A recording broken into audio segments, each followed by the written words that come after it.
Emily, is Grandpa behaving himself? Oh, yes. Well, kind of. Injuring his leg, old people can be such a nuisance. I wish they'd think about those of us who have to take care of them. Patricia, that's not a nice way to say it. It's fine. He's already declining quite a bit. I can't handle the fuss of old people. But you're used to it, so you'll be fine. The other day, my husband's grandfather, Michael, fell in the garden and injured his leg. It's not a serious injury, but he's already 82 years old. Because of his age, we're having him rest in bed just to be safe, so it doesn't get worse. My mother-in-law won't even go near him, let alone take care of him. I'm Emily, 30 years old. I married 3 years ago and live with my husband Daniel's family. My husband was my boss at the company where I worked, a company founded by his grandfather. When I joined 8 years ago, my father-in-law was already the president, and my grandfather-in-law was the chairman. But back then, the grandfather was still handling all the important tasks and responsibilities of the company. 2 years ago, when Grandpa turned 80, he remained chairman but handed over most of the public duties to my father-in-law. Michael, you've worked hard all this time. Now leave the company matters to Christopher and take it easy. My mother-in-law said with a smile, but her words sounded sarcastic to me. Grandfather-in-law is a bit stubborn but a fair and kind person with a good reputation. In contrast, my father-in-law seems somewhat immature, never expressing his opinions clearly, and utterly unreliable compared to Grandpa. And he always does whatever my mother-in-law says. My grandmother-in-law has already passed away, and I never met her. My husband and I started dating when we worked together on the same product planning team 3 years after I joined the company. My husband, who was energetically leading the team, seemed reliable to me, though a bit self-righteous. Maybe I felt that way because I lost my father early and grew up with just my mother. My mother also passed away from illness 2 years ago, and now I have no family other than my in-laws. Shortly after I got married, my mother fell ill and needed care. So I quit my job to take care of her. The fact that my husband's family didn't object was probably due to a single comment from Grandpa. It's only natural to take care of the mother who raised you alone. Don't worry and take good care of her. Thanks to that, I was able to be by my mother's side every day for a year without financial worries until she passed away. My mother-in-law seemed a bit dissatisfied, but I was truly grateful. However, since Grandpa handed over the company to my father-in-law, everyone's attitude towards him has gradually changed. They no longer listen to his opinions as much. And I can't shake the feeling that they're treating him carelessly. At first, I thought it was just my imagination, but watching my mother-in-law and husband's behavior, I can't help but feel that way. My father-in-law's attitude is non-committal. But it feels like he's ignoring Grandpa, as if he's no longer needed since he's practically retired. Watching my in-laws' behavior, I feel somewhat angry. Hey, don't you think your attitude, Patricia, and yours too, is a bit cold towards Grandpa? So, what's the big deal? Grandpa tries to talk to you, and you barely respond. You don't even try to help him. Like I have time to deal with old people. You can take care of Grandpa.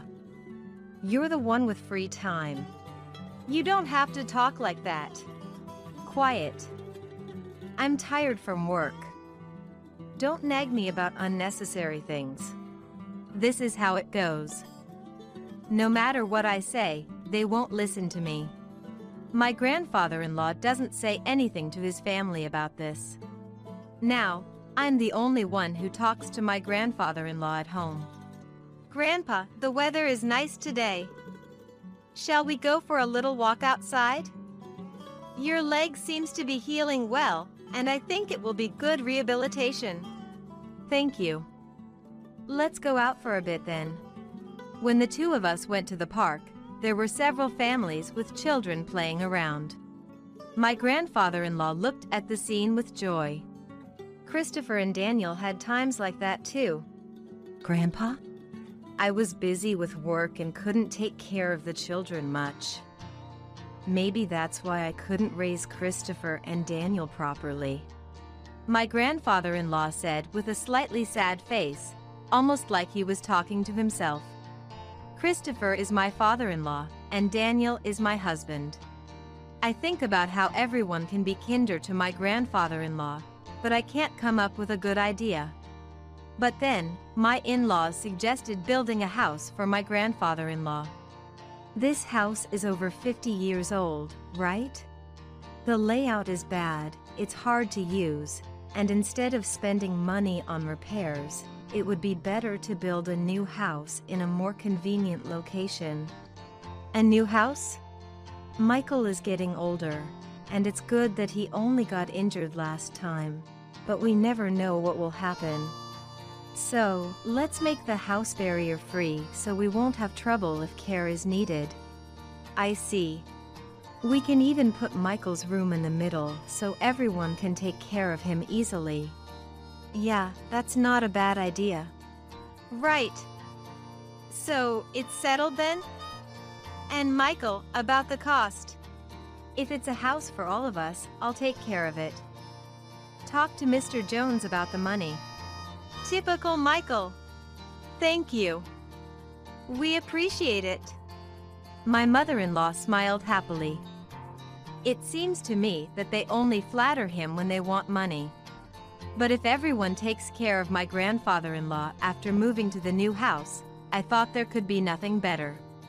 Mr. Jones is the company's in-house counsel and also manages my grandfather-in-law's personal assets. My grandfather-in-law liked his character and made him in-house counsel, and it's been nearly 30 years.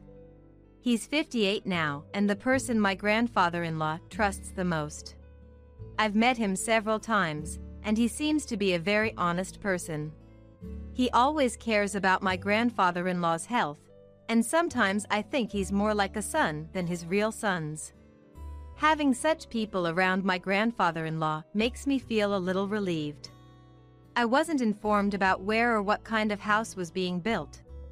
But my mother-in-law seemed very cheerful, and the three of them were looking at interior design magazines and discussing various things. So it seemed to be going smoothly.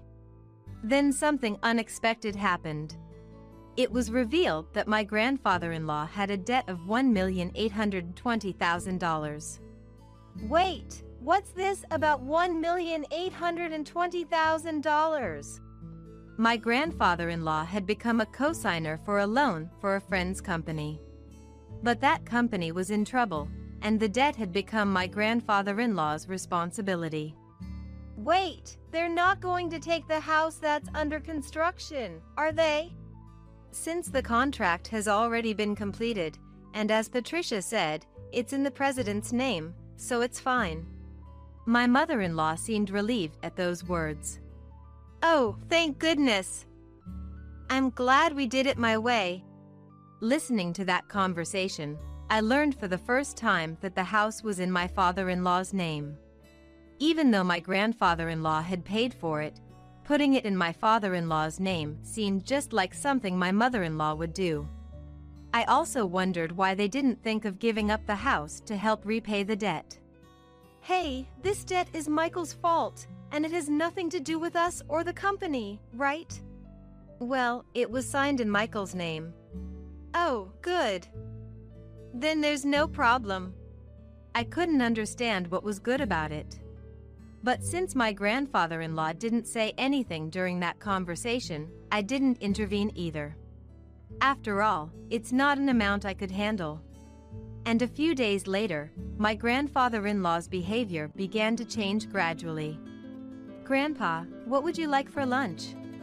Who are you calling Grandpa? I'm only 50. You have no right to call me that. Huh? Sorry. Emily, right? I was lost in thought. At first, I thought he was just deep in thought, But when it happened repeatedly, I began to feel uneasy. Patricia, what are you doing? Where's my meal? Grandpa, I'm Emily. Patricia is your daughter-in-law. You ate your meal earlier. I didn't eat. Are you trying to starve me? I wondered if my grandfather-in-law's condition was triggered by the $1,820,000 debt. And seeing that none of his family members were trying to help him might have been a double shock. What can I do for him? I tried to take my grandfather-in-law to the hospital, but he refused to go. He might not want to admit that he might have dementia. I don't want to force him, but I can't do anything on my own. I consulted my husband, but he only replied that it had nothing to do with him. I can't rely on my mother-in-law either. So I thought my father-in-law was the only option. Yeah, I heard from Patricia and Daniel. They think it might be dementia? Can you go to the hospital with us? But it's not that bad yet, right? If we go to the hospital, others will find out. My father having dementia. There are good medications now that can slow the progression. Well, there's no need to rush. Let's watch him a little longer. Emily is here, so it'll be fine, right? I can't help but think how unreliable these people are. I can't depend on them. Grandpa, let's go to the hospital. Let's get you properly examined. Who are you? Where are you planning to take me? You're up to no good. I almost cry thinking about how my once kind grandfather-in-law has become so stubborn. But my mother-in-law just laughs, amused. Even if he was the chairman, it's over for him now. But now everything, even the company, is all Christopher's. Patricia, Grandpa isn't completely unaware. He's listening to everything. He'll forget everything soon. He'll start wandering, dribbling. Just thinking about it gives me chills. He's nothing but a nuisance now. How can you say that? Grandpa has worked hard for the family all his life. My mother-in-law's words make me angry and sad. But my grandfather-in-law just smiles. See? This old man doesn't understand anything. Patricia! I'm furious at my mother-in-law's laughing and words. But soon, the new house will be ready. Things might change once we move there. Since it's a house that Grandpa built, the family might show some gratitude and be kind to him. I couldn't completely abandon that faint hope.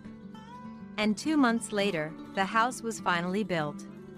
For days, I had been forced to pack my in-laws' and husband's belongings, while my father-in-law's and my things were mostly untouched.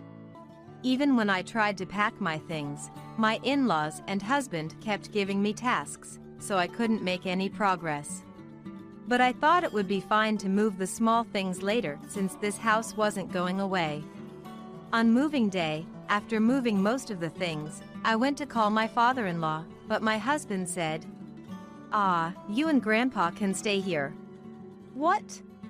You can stay in this house. We don't need any extra baggage in the new house. In other words, you and Grandpa will live here from now on. And I'll give you Grandpa's debt too. Well, you can at least be a housekeeper. Hey, let's go. Yeah, I'm coming. Good luck with the debt repayment and live in care. With those words, my in-laws cheerfully got into the car and left. I was stunned for a while. I couldn't immediately understand what had just happened. Were we just abandoned? And not just me, but my grandfather-in-law too. Only they would live in the new house. It took me a while to understand because it was beyond my imagination that someone could do something so cruel. How should I explain this to my grandfather-in-law? I slowly returned to the back room. I don't mind taking care of my grandfather-in-law at all. That was my intention from the start. As I was about to timidly call out to him, who was sitting with his back to me, He seemed to sense my presence and turned around before I could speak. "Have they gone already?" My grandfather-in-law's expression as he said that looked completely different from the dazed look he had just moments ago. To be frank, he seemed like a different person. I thought maybe a different symptom had emerged. But the next moment, my grandfather-in-law smiled. And then, his following words surprised me. As I was talking to my grandfather-in-law, Mr. Jones came. "Chairman, have you finished getting rid of the unnecessary staff?" "Yes, it's all done. Let's go, shall we?" Where are we going?" "Of course, to the new house." I left the house where I had been living, led by my grandfather-in-law, without understanding what was happening. The next month, countless calls came from my mother-in-law and husband. My grandfather-in-law said he wouldn't deal with them anymore, but I answered my husband's call because of the divorce. "Hey, Emily! Is Grandpa with you? When I went to the old house, it was for sale. It's not worth $1,820,000, so you can't repay the debt." "Is that why you did that?" "What do you mean?" "Put Grandpa on. Dad said he can't get in touch at all. That forgetful old man has done something outrageous." I knew what he was talking about, but I wanted to hear what my husband would say. "Grandpa sold the company's stocks to the executive director. Thanks to that, the executive director became the largest shareholder, and a shareholders' meeting and board meeting were held. And Dad was dismissed as president." "But the executive director is well liked, and maybe Grandpa thought he was better to hand over the company to?" "The executive director must have deceived the senile old man into selling the stocks. This is invalid." "You seem to be misunderstanding something, but Grandpa doesn't have dementia. If anything, he seems more coherent than before." "What?" I too, until that moving day, had seriously thought that my grandfather-in-law had dementia. It seems that my grandfather-in-law had been suspicious from the time my mother-in-law said she would build a house to live with him. So he devised a plan. He pretended to have dementia to see how my in-laws and husband would react. As expected, they showed their true colors one after another. In the end, they left my grandfather-in-law and me behind.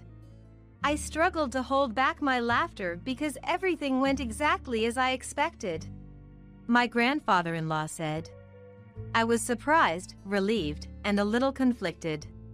"To deceive the enemy, you must first deceive your allies." He laughed. He seemed to have been getting regular updates on the company from the executive director and Mr. Jones. With my grandfather-in-law gone, my father-in-law and husband did as they pleased. Self-righteous, completely ignoring the opinions of the employees. Constant entertaining at the company's expense. He had handed over the company to my father-in-law, but he was worried about the future, so he took this measure. In the end, he decided he couldn't entrust it to his son and left it to the executive director. "What about the $1,820,000 debt?" "That's gone now." Indeed, my grandfather-in-law had been a guarantor for a friend's debt. But he also owned personal assets that exceeded that. After stepping back from the company's operations, he had invested in real estate and made a considerable profit. So there was no problem at all, but if I had said that, it was clear that my mother-in-law and husband would target it. That's why I only talked about the debt. The friend was the son of a benefactor who had helped my father-in-law when he was young. Moreover, since then, the countryside land that the son owned was going to be developed into a resort. And he was able to sell it at a high price, so there was no need to take on the debt. "You're kidding!" But more importantly, are you guys okay? "We're not okay. Both my father and I were denounced by the company. What should we do now?" Well, there's also the mortgage on the house. What? What do you mean, the mortgage on the house? Huh? You haven't realized it yet? The house money should have been all paid by Grandpa. Maybe you don't remember what Grandpa said at that time? When my mother-in-law talked to my grandfather-in-law about money, he had set the condition that if it's a house where everyone, including me, will live. In other words, if that wasn't the case, he wouldn't pay. Even if the house was in my father-in-law's name, my grandfather-in-law intended to pay if everyone was living together. That's just because you assumed Grandpa would pay and didn't look at the documents properly, right? Christopher signing without checking everything. It shows he really didn't have the qualities of a president. You're kidding! Afterward, my parents-in-law ended up losing the house they had built because they couldn't pay the mortgage. Now they live in an old apartment over 50 years old and are struggling to pay off the unpaid loan. My mother-in-law and husband have been contacting me alternately, saying we should all live together, but that's impossible now. My grandfather-in-law has retired from his chairman position, and now he has bought an old house in the countryside, and we are living together. Emily, you can go and live wherever you like, freely. You don't have to worry about living expenses. My grandfather-in-law told me, but I chose to be with him. If I'm not in the way, please let me be with you. When I said that, my grandfather-in-law's eyes welled up with tears. Thanks to Mr. Jones, the divorce was finalized, and procedures were taken to exclude my former father-in-law and former husband from inheritance. And I became my grandfather-in-law's adopted daughter. If anything happens to my grandfather-in-law, who has become my father, I intend to take care of him until the end. Now, the two of us enjoy working in the fields together. Dad, look at this radish. It's big. In the pouring sunlight, warm moments flow. I wish for these days to continue even one day longer. Ah! Look, it's the bitch! My 6-year-old daughter pointed at the woman who had come to our house. Today was the day my son brought his fiancée over. I quickly lowered my daughter's pointing hand and bowed repeatedly to the fiancée, embarrassed by the terrible thing my daughter had said to her. Upon hearing this, my daughter looked up at me with pure curiosity and said, "But, sis was happy being called a bitch." My name is Trinity. At 31, I'm living my life juggling work and parenting. You could say I'm a working mom. My husband, Michael, is also 31. A kind and justice-driven man, Michael is a well-respected salesman within his company. He's supportive in both childcare and household chores, always taking the initiative without me having to ask. It's truly a blessing, especially when I come home tired from work. Marrying Michael was the best decision of my life. Every day, I'm grateful for my husband, Michael. Our daughter, Yasmin, is 6 years old. Full of growth and energy, Yasmin's curiosity knows no bounds. Every day she discovers something new and excitedly shouts, "Mom, look!" enjoying her own little world. It's a relief when she can play by herself, especially when I'm tied up with household chores.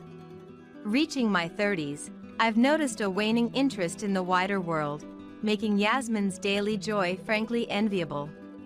With my husband often away on business trips, he's mostly home only on weekends and holidays. Since I often work weekends too, the days when the whole family is together are rare. However, we're a close-knit family, making the most of our time together, whether we're going on trips or playing locally. Our family relationship is very healthy. Occasionally, my mom, who lives nearby, comes over to visit.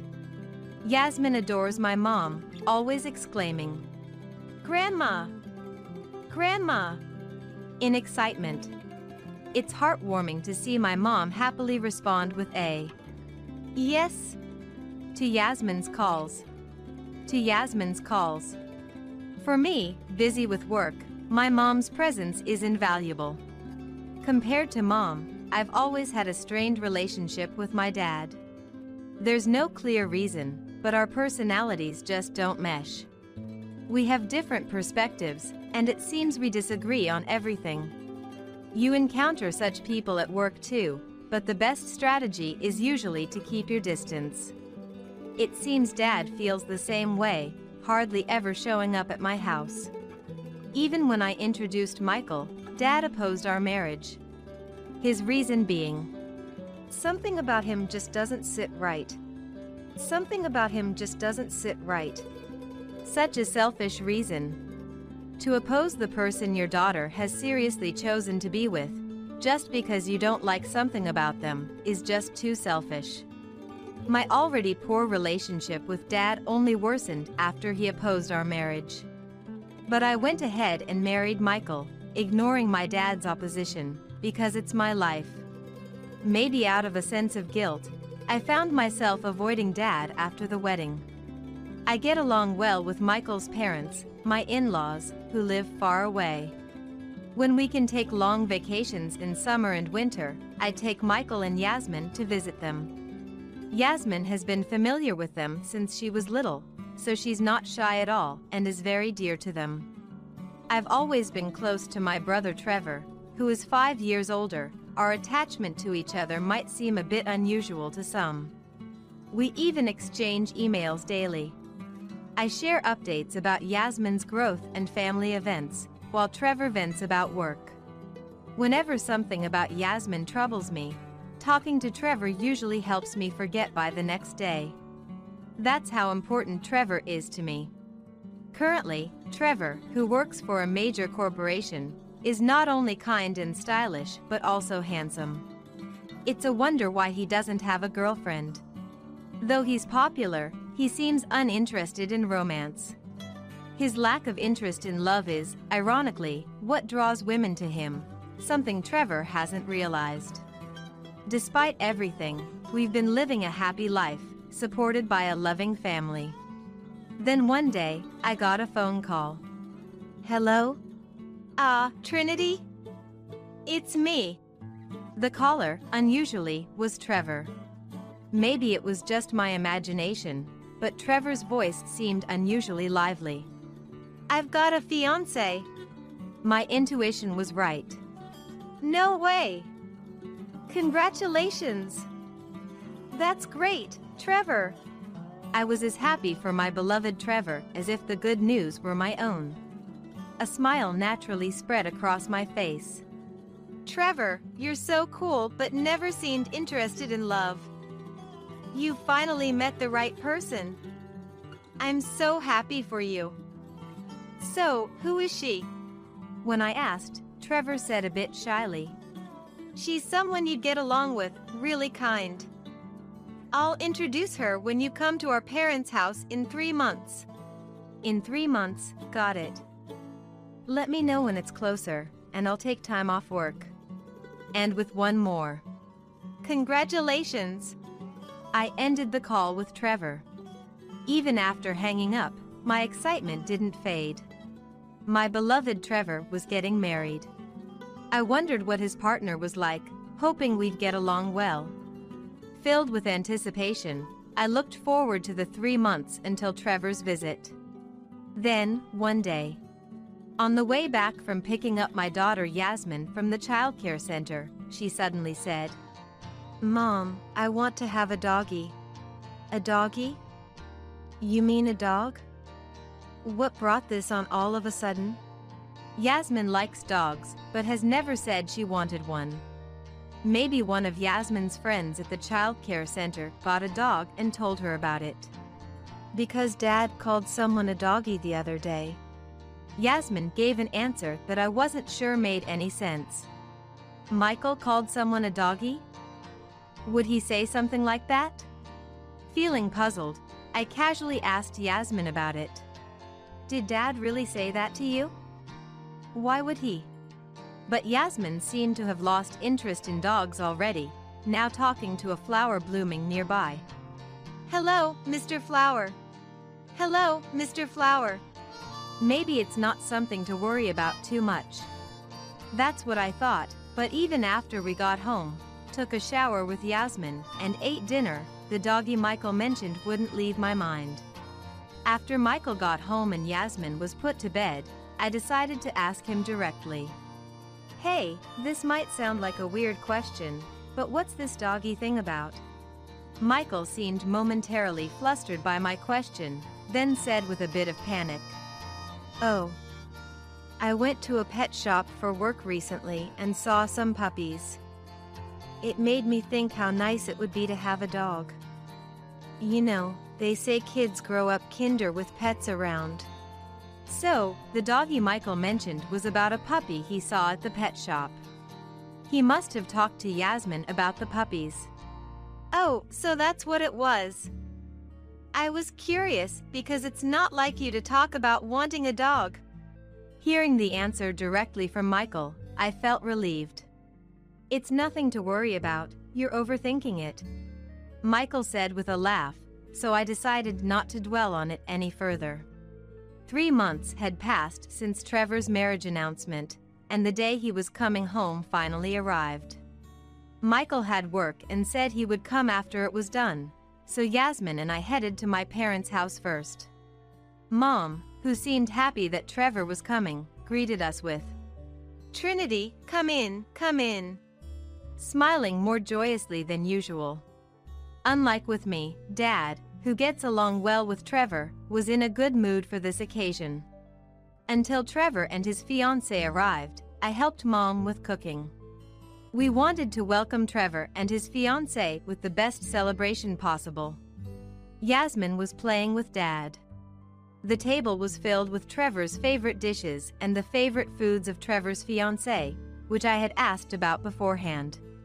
Looking at the dishes laid out, I felt a bit of unease. It kind of resembles Michael's favorite dishes. But it must be a coincidence. As I was thinking this, the doorbell rang, and Trevor and his fiancée appeared. Michael hadn't finished work yet and wasn't there, but we started the meet and greet with just the family. Trevor's fiancée is apparently named Riley. I could hear Mom from the entrance.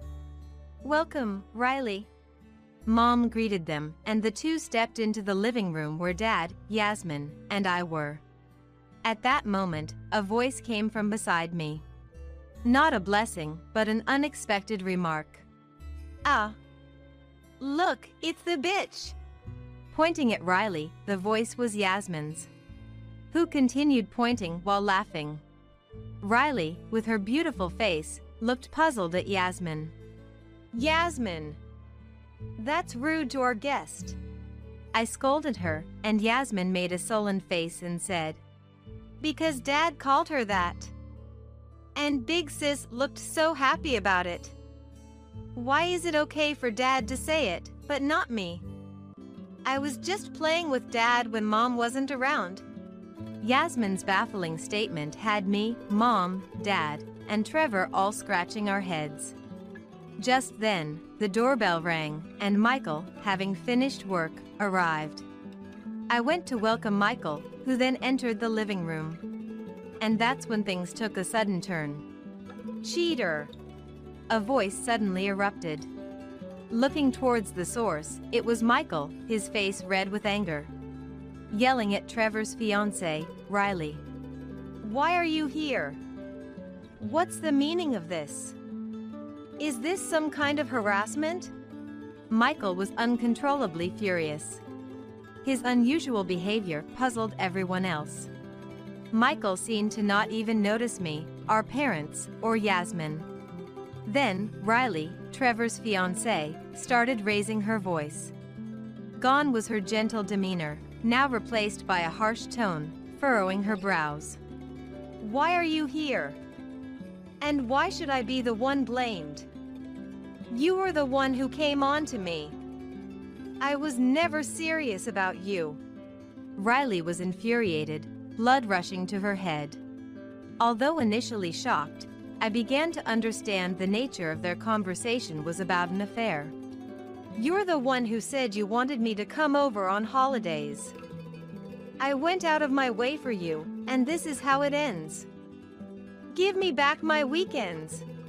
Michael and Riley had been having an affair. And it seems they were using the weekends when I wasn't around for their escapades. They apparently enjoyed treating each other like pets frequently. Yasmin must have seen this.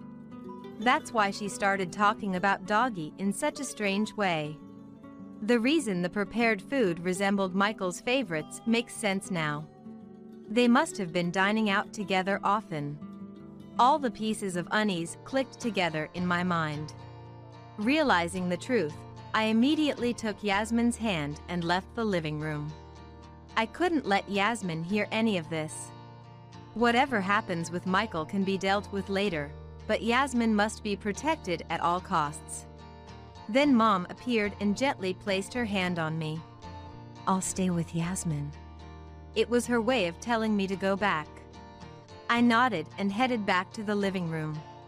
Inside, the heated argument between Michael and Riley continued. The conversation revolved mainly around their affair. It was too much for me to bear, feeling dizzy just listening to them. Wait, just a minute. Finding a moment to interrupt their exchange was impossible. Their back and forth was intense and unrelenting.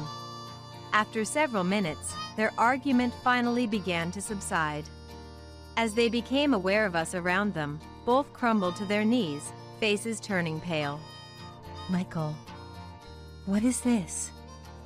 Explain yourself." The moment I began to confront Michael, he collapsed backward with a groan. Enough.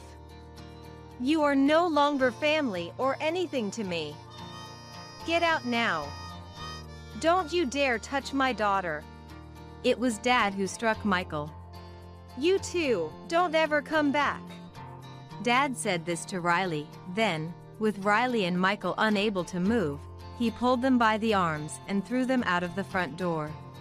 And with one last remark, he spat out, "You two deserve the worst." In a setting meant for marriage introductions, Michael and Riley were thrown out for their affair being exposed. Afterward, I demanded a divorce and compensation from Michael in court. Ignoring Michael's futile pleas of, "Let's talk it over," I proceeded with the divorce. It's too late to talk things over now. If you hadn't done anything in the first place, we wouldn't be in this situation. That was the last thing I said to Michael. Trevor, of course, called off his engagement with Riley. We're never going to see each other again. Don't contact me. Riley, in tears, pleaded with Trevor to reconsider the broken engagement. Please. I won't see that man again. Just give me one more chance. But Trevor, like me, dismissed Riley. People who do such things once will do them again. He then demanded compensation for the broken engagement from Riley. After the divorce, rumors of Michael's affair quickly spread throughout his company and to his clients, eroding the trust he had slowly built up. He was transferred to a department with no work to do, leading a life devoid of excitement. Riley, having quit her job in anticipation of marrying Trevor, found herself in debt due to the compensation payments. She ended up juggling multiple part-time jobs, working tirelessly every day without a break. Riley's dream of an easy life through marriage to Trevor turned into a nightmare of the exact opposite. Her ideal wedding plans were shattered overnight. It's true what they say, wrongdoing doesn't pay. Having closed the chapter on Michael, I returned home with Yasmin. Mom looked at me, slightly worn out, and asked with concern, "Trinity, are you okay?" Mom, I'm fine. It's good that Yasmin found out before she got any older. Some of it might stick in her memory, though. Then, to Dad, who was reading the newspaper in the living room. Dad, who had struck Michael at that moment. I could never have been as decisive. Dad, thank you for what you did with Michael. You were right. I was swept up in the moment thinking he was the one, but I should have been more discerning in judging people. When I apologized to Dad, he looked up from his newspaper and said to me, "Trinity, I'm sorry. I should have been more assertive in stopping you. I thought it would make you unhappy, but I didn't have a clear reason. Just not liking someone isn't enough for you to be convinced, right?" Maybe I was just convinced that Dad and I didn't get along, that we weren't close. It's not your fault, Dad. I've learned a lot from this experience. Laughing together, Dad and I looked at each other as if to say, what was all that past conflict about? That's just how family relationships are, it seems. Misunderstanding each other for no reason, and before you know it, making up. I hope Yasmin and I can build that kind of relationship from now on. As for Trevor, he was shocked by Riley's affair and insisted he didn't want a girlfriend for a while. I'm done with that kind of pain. To think that the person I was about to marry was having an affair with my sister's husband. After living as a bachelor for some time, nursing his wounds, Trevor finally began to move on from Riley. He eventually married someone from a company he was dealing with. Trevor's new wife, a beautiful and wonderful woman, was truly deserving to walk by his side. Can I tell Uncle? Really? My 7-year-old niece said this as she alternated her gaze between my son and my husband. My son is about to turn 3, but he still can't speak. My niece, talking as if she's having a conversation with my son, looked up at my husband with a worried expression. Uncle, you see. My name is Melanie. I work at a staffing agency, and my husband, Timothy, works at the same company. Timothy and I met as colleagues at the company, and since we were close in age, we started dating through work consultations and eventually got married. Then, I became pregnant with our son, Hunter, and took maternity leave and parental leave. When Hunter turned 1, we looked for a child care center to enroll him in, and I went back to work as planned, originally intending to return immediately. While sending our child to the child care center, I worked to get back into the pace of work, and with Timothy's help, we managed to get through the busy days of work and childcare without any spare time. When we absolutely couldn't manage, or when Hunter got sick and had to leave the child care center early, Madison, my mother-in-law who lives nearby, would often pick him up from the child care center or watch over Hunter while I did household chores. We were very grateful, but Madison gradually started suggesting that we should quit the child care center. In fact, Hunter was relatively advanced compared to children his age. He began walking just after turning 1, and though not yet conversational, he understood our words and could communicate simply. Madison started treating Hunter like a prodigy, insisting he shouldn't be in a public child care center but rather receive gifted education under her constant care. This suggestion had us worried. While we were indebted to her, we tried to refuse politely by saying Hunter enjoyed the child care center, which only made Madison furious. She didn't like that I had returned to work while Hunter was still so young and berated us, saying, "You don't love Hunter. Leaving him in childcare all day is negligent. Unlike you, I would be willing to stay with him all the time and take care of everything. Just hand Hunter over to me." I was shocked by Madison's accusation of being a bad mother, but I was even more frightened by her treating Hunter as an object to be handed over. After that, we tried not to rely on Madison, and if Timothy wasn't home when she came over, I pretended to be out.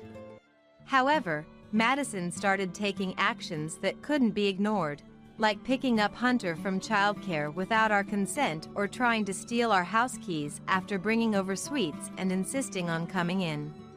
Timothy, too, gave up on reasoning with her after seeing her unreasonableness.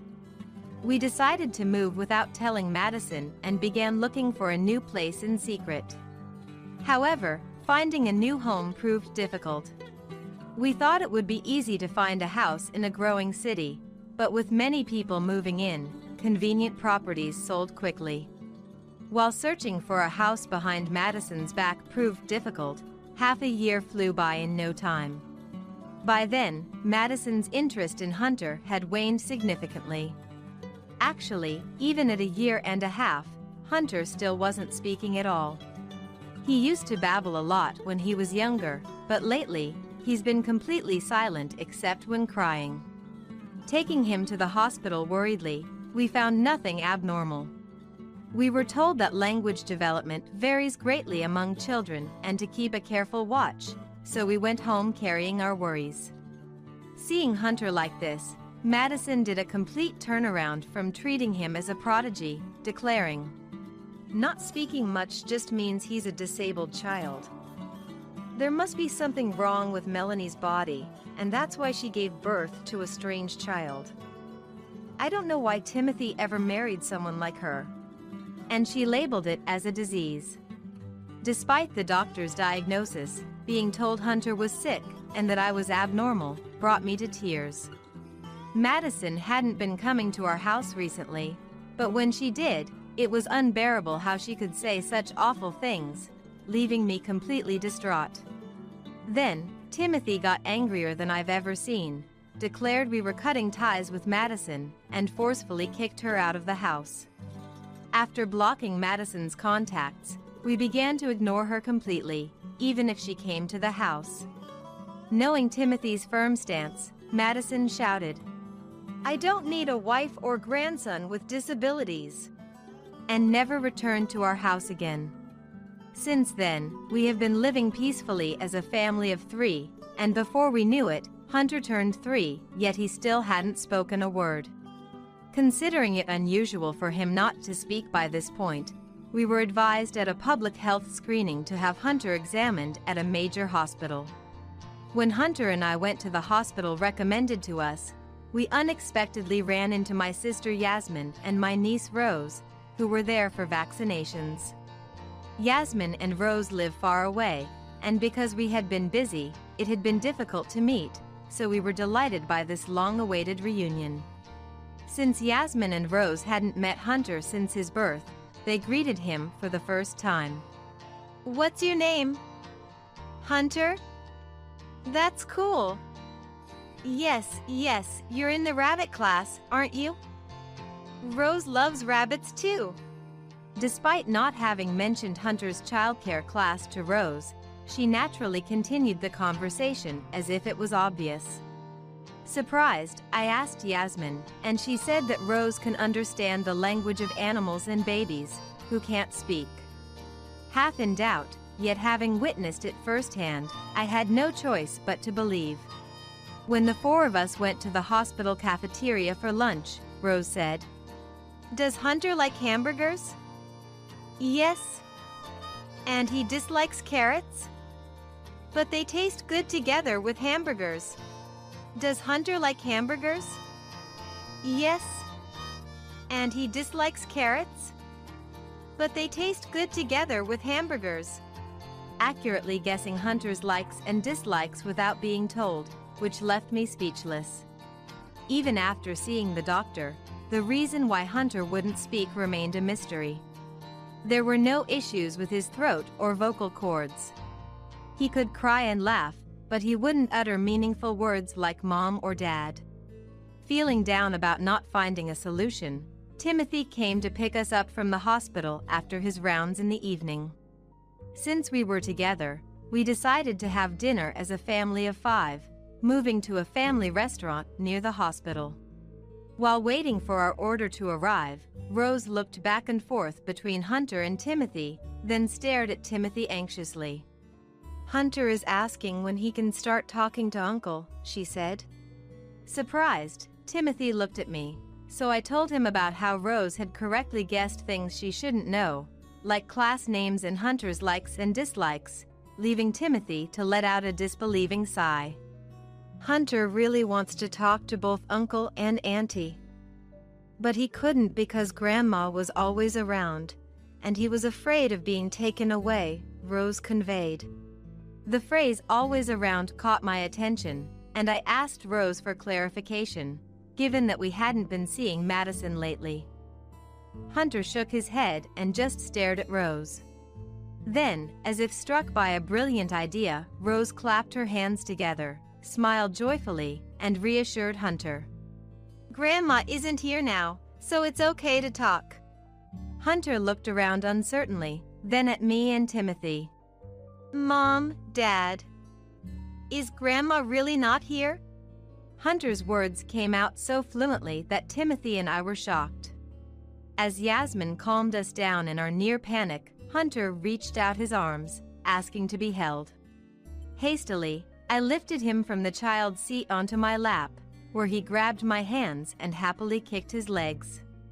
When I was a baby, Grandma said she was going to take me home to talk a lot. I didn't talk because I liked Dad and Mom's house better. Hunter had simply chosen not to speak. This must have been around when he was about a year old. Recalling Madison's insistence on gifted education and her wanting to take him home. Furthermore, Hunter expressed his desire to talk to Timothy and me but felt he couldn't. Because Grandma is always there. Inside Hunter's home, in the car, even at the rabbit class, he said. I was baffled by how Madison, who didn't live with us, could always be there, even in the car or at the child care center. Then, remembering the timing of Madison's visits. On days we hadn't told her about hospital visits or when we received notifications about language training, Madison invariably showed up. Whispering my dreadful suspicion to Timothy, he looked at Hunter in dismay. Can you tell where Grandma is in the house? Timothy's soft question led Hunter to list several locations. Hearing his responses, Timothy's face turned red, and he trembled with emotion. Apologizing to Hunter for not noticing, we thanked Yasmin and Rose for their help before rushing home to confirm our bad hunch and take necessary actions. Once home, we asked Hunter again where Madison could be. Pointing with his little hands, Hunter showed us various places. Under the entrance shoe cabinet, behind the living room sofa, on the top shelf of the kitchen cabinet, and when a device was found under the bedroom bed, I felt dizzy. When Grandma came to pick me up, she left it behind. Grandma has always been in the house. Hunter explained, indicating that what seemed to be bugging devices had been left throughout our home, making it feel as though Madison was perpetually present. Discovering such devices within our home, similar to those seen on TV, and confirming their nature as surveillance devices available in abundance online was unsettling. Before the police arrived, Madison showed up at our house, having apparently been listening in on us as we searched for the bugs. Timothy couldn't hold back his fury, confronting Madison. Mom, what do you think you're doing, planting bugs in our house like it's nothing? This is outrageous, creepy, and a serious crime. It's because Timothy ignored my contacts, isn't it? What's so wrong with wanting to know more about one's own family? We're family, after all. There's no need to make such a big fuss about this. More importantly, Hunter can speak. To think he can talk so much at 3, he must be gifted. Just as I thought, a real prodigy. I'll take him and provide him with gifted education, so he can work at a big company in the future. And eventually, he can take care of me in my old age. Now I can rest easy. Madison showed no remorse for planting the listening devices, dismissing it as nothing significant. Her blatant disregard for Hunter's wishes and her self-centered assertions made us feel sick. Just as we were considering our next steps, the police arrived. After we explained the situation and the police confirmed with Madison herself, who didn't think she had done anything wrong, she readily admitted to planting the devices and was promptly taken into custody. Despite her resistance and insistence on her innocence, revealing the locations of the devices led to her being packed into a police car and taken to the station. Following Madison's confession, a specialist recommended by the police found numerous listening devices in our home and car. The realization that we hadn't noticed such extensive surveillance was embarrassing. The thought of Madison having heard all our conversations made us dizzy. In the end, Madison was arrested for burglary and criminal mischief, showing no signs of remorse for her excessive actions, even though it was her son and Dil's home. Furthermore, during the interrogation, Madison confessed to also planting listening devices at the child care center. Just as Hunter had said, she had bugged the class he attended. She had paid a staff member, who was a friend, to install them. An investigation at the child care center indeed found several devices. The staff member who assisted Madison faced serious legal consequences and disciplinary action. Timothy was deeply affected by his mother's disturbing behavior. But most importantly, for Hunter and me, we decided to move away from this town filled with unpleasant memories as quickly as possible while Madison was preoccupied with police proceedings, seeking a peaceful life. Considering our job situations, we decided to move near Yasmin's family. Upon explaining our circumstances, Yasmin's family was shocked but understanding, offering their sympathy and saying, "You've been through a lot, well done." With Yasmin's family helping with the move, everything went smoothly. Since then, despite it being her first offense, Madison received a prison sentence due to the malicious, cunning nature of her actions, which were premeditated and carried out with clear intent. Despite Madison's full confession, she seemed unable to comprehend why her attempts to learn more about her family were met with such serious consequences, ranting and causing a scene at the police station, claiming, Let me out of here! I was just trying to get to know my family better. I've done nothing wrong. When we were informed by the new residents of our old home about a letter filled with grievances and demands for release that Madison sent, it was a stark reminder of how fortunate we were to have moved to a place beyond her reach, and the thought of what could have happened if Hunter had been taken by her sent shivers down our spine. Now, free from Madison's watchful eyes and with Hunter able to speak without any reservations, our family enjoys brighter and more communicative days together. Hunter's verbal skills are impressively advanced for a 3-year-old, leading us to wonder if he might indeed be what Madison claimed, a gifted child. However, this does not justify Madison's actions, nor does it mean we are willing to forgive her. Living closer to Yasmin's family has enriched our lives with increased interactions, and Yasmin has been a great help with tasks like picking Hunter up from childcare, which Madison used to handle. Our weekends are now filled with joyous outings to amusement parks, zoos, and trips planned together, fostering a close and supportive relationship. Reflecting on the hardships Hunter endured, we are determined to compensate for the past by ensuring he grows up in an environment where he can freely express himself without restraint, committed to never letting him feel suppressed again. Useless woman! If you're done cleaning, get out of here. It was Christmas, and I was thrown out into the snowy, freezing garden. Hey, it's cold. At least let me change my clothes. My body was covered in sweat from a day's worth of housework, and my wet clothes were rapidly stealing my body heat. There you go. From inside the house, my mother-in-law, Nancy, threw my bag, coat, and shoes outside with a look of annoyance. The front door and windows were locked from the inside, and I couldn't get back in. I felt like I was going to freeze to death. I had to do something. My name is Mary, and I'm 50 years old. I work a part-time job as a cashier at a local supermarket. My husband Charles is a construction worker, and it's been 25 years since we got married. We've always lived in a small apartment, but a few years ago our only son, John, moved out to go to college.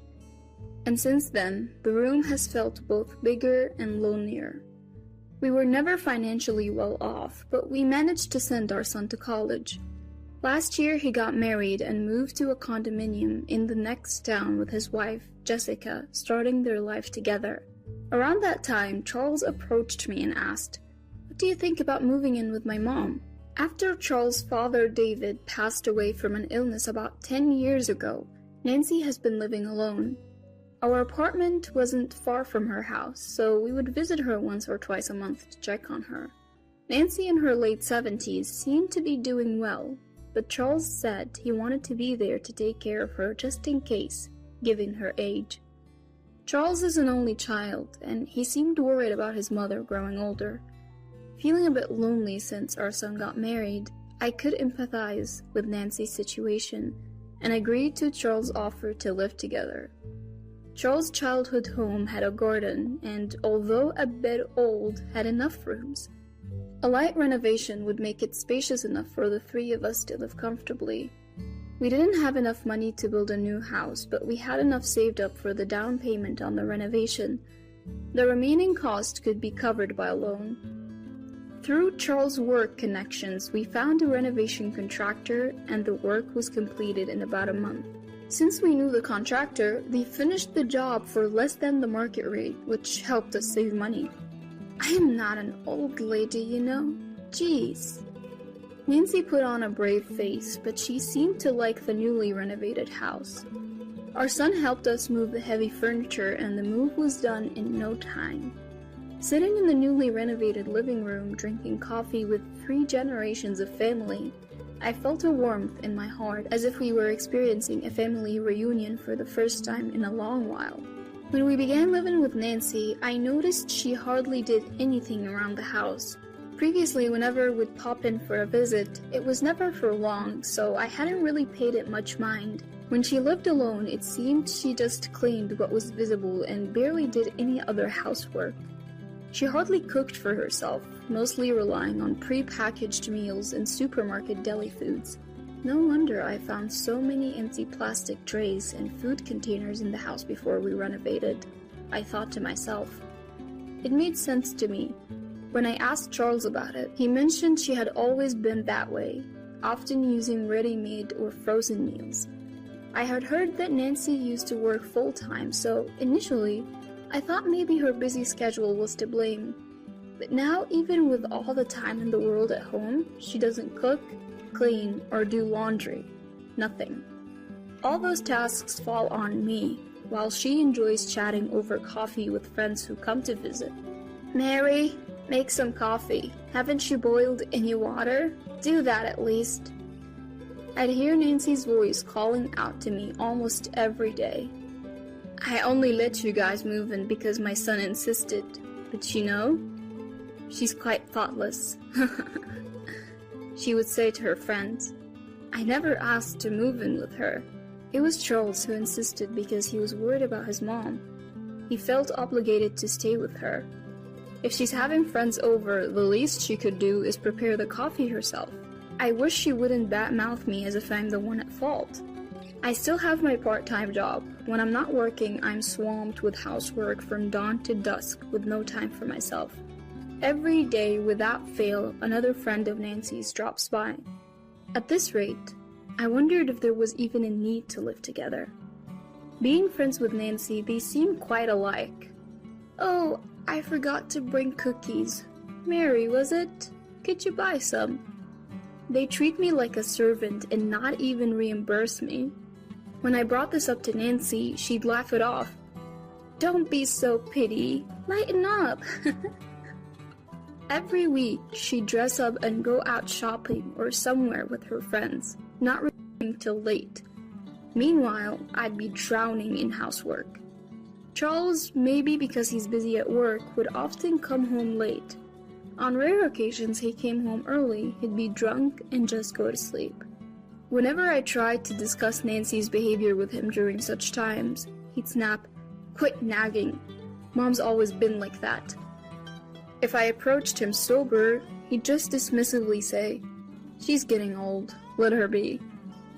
"You might tolerate it because she's your mom, but think about what I have to deal with," I'd retort. Yeah, I got it, I'll talk to her," he'd say, but then just fall asleep snoring. I considered discussing it with our son, but I hesitated to burden the young couple with our problems. As December rolled in, I got a call that Charles had an accident at work. I rushed to the hospital. Thankfully, his life wasn't in danger, but he had fractured his leg. We were now set to spend Christmas in the hospital. Normally, my son comes home for Christmas and we spend the holiday together, but this year he got married and I was wondering what to do. So, Nancy, I know this is a weird time to ask, but what are you doing for Christmas? Charles won't be able to leave the hospital for a while, and I'm not sure how to spend Christmas at my in-laws, so I decided to ask Nancy. She responded, "Christmas? What did you used to do?" "I used to spend it with John, my son. He would come home and we'd be together," I replied. "Well, why don't you go to John's? You're family. There's no need to be shy," she suggested. Even though he's my son, I feel like I'd be intruding on the newlyweds, and I feel bad about it. But Nancy has a point. I decided to call my son and see what he says. If he says no, I'll figure something out then. I called John on his mobile phone and explained that Charles is injured and will be spending Christmas in the hospital. "So what will you do, Mom?" he asked. I braced myself for rejection and asked, "Well, I was wondering if I could come to your place." To my surprise, he agreed. "Sure, Jessica wants to have a good chat with you too. It works out perfectly." I was taken aback by how easily he agreed. When I told Nancy, she was pleased and said, "Yes, that's good. Take your time," she said, seeming to be in an unusually good mood. I asked her, "What about you, Nancy? What will you do?" "Me? Oh, I'll be fine by myself," she replied. I was surprised by her response, as I was expecting her to be busy during Christmas. "So, I'll finish up the housework and head over to John's on Christmas Day," I told her. On our way back from the hospital, Nancy and I talked about our plans. It was the coldest day of the year, with snow flurries in the air. I had prepared everything the night before, so in the morning I was busy wiping windows and cleaning the kitchen. Even Nancy, who usually doesn't do much, helped me clean the floors in the shower room. I was surprised by her helpfulness. After finishing the cleaning inside the house, I picked up a broom and started sweeping the yard. It felt warm when I first stepped outside, but as the day went on, it got colder. I planned to go inside to put on more layers, but when I tried to open the front door, it was locked. I walked around the house, but all the doors were locked. I wonder if Nancy forgot I was outside and locked the door. "Nancy, please open up." I called out to Nancy in a loud voice. "Are you still here? I thought you left a while ago." I heard Nancy's voice from inside. My sweaty body started to feel cold, and I couldn't stop shivering. "I haven't changed yet, and my luggage is still inside. Please, I'm begging you to open the door." I raised my voice in desperation. "There. Isn't the cleaning done already? Hurry up and go," Nancy said while roughly throwing my rolling bag, shoes, and coat through the large window next to the front door. After that, no matter how much I screamed, there was no response from inside. With no other choice, I put on the cleaning sandals instead of my shoes, wrapped my coat around my chilled body, and walked to the bus stop. My son's condominium is about a 20-minute bus ride from my in-laws' house. "Mom, you're late. I was about to go pick you up because I was worried." My son greeted me at the entrance of his condominium after I pressed the intercom button on the first floor. "Mary! Long time no see."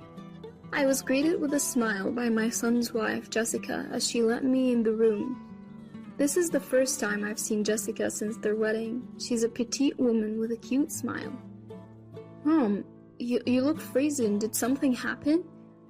I told my son about how I was locked out by Nancy while gardening. "Mary, go take a shower and warm up your chilled body first," Jessica said kindly. Her words touched my heart, and I felt like I was about to cry. "Thank you, I'll do just that," I said, and Jessica showed me to the shower room. As I took a warm shower, I could feel the warmth gradually returning to the core of my body and the sensation returning to my fingertips. It's been a while since I've taken such a leisurely shower. I felt a sense of peace that I had almost forgotten. Once I felt relieved and the hard things I had been through came flooding back, I started crying again. After the shower, a meal was prepared. "I'm not sure if it's to your liking, but please go ahead." Having a meal prepared for me without having to cook myself. It's been years since that last happened. I took a bite. Delicious. It was a nostalgic taste. "Jessica, you're a great cook," I complimented her. I asked my mom for the recipe and practiced for today.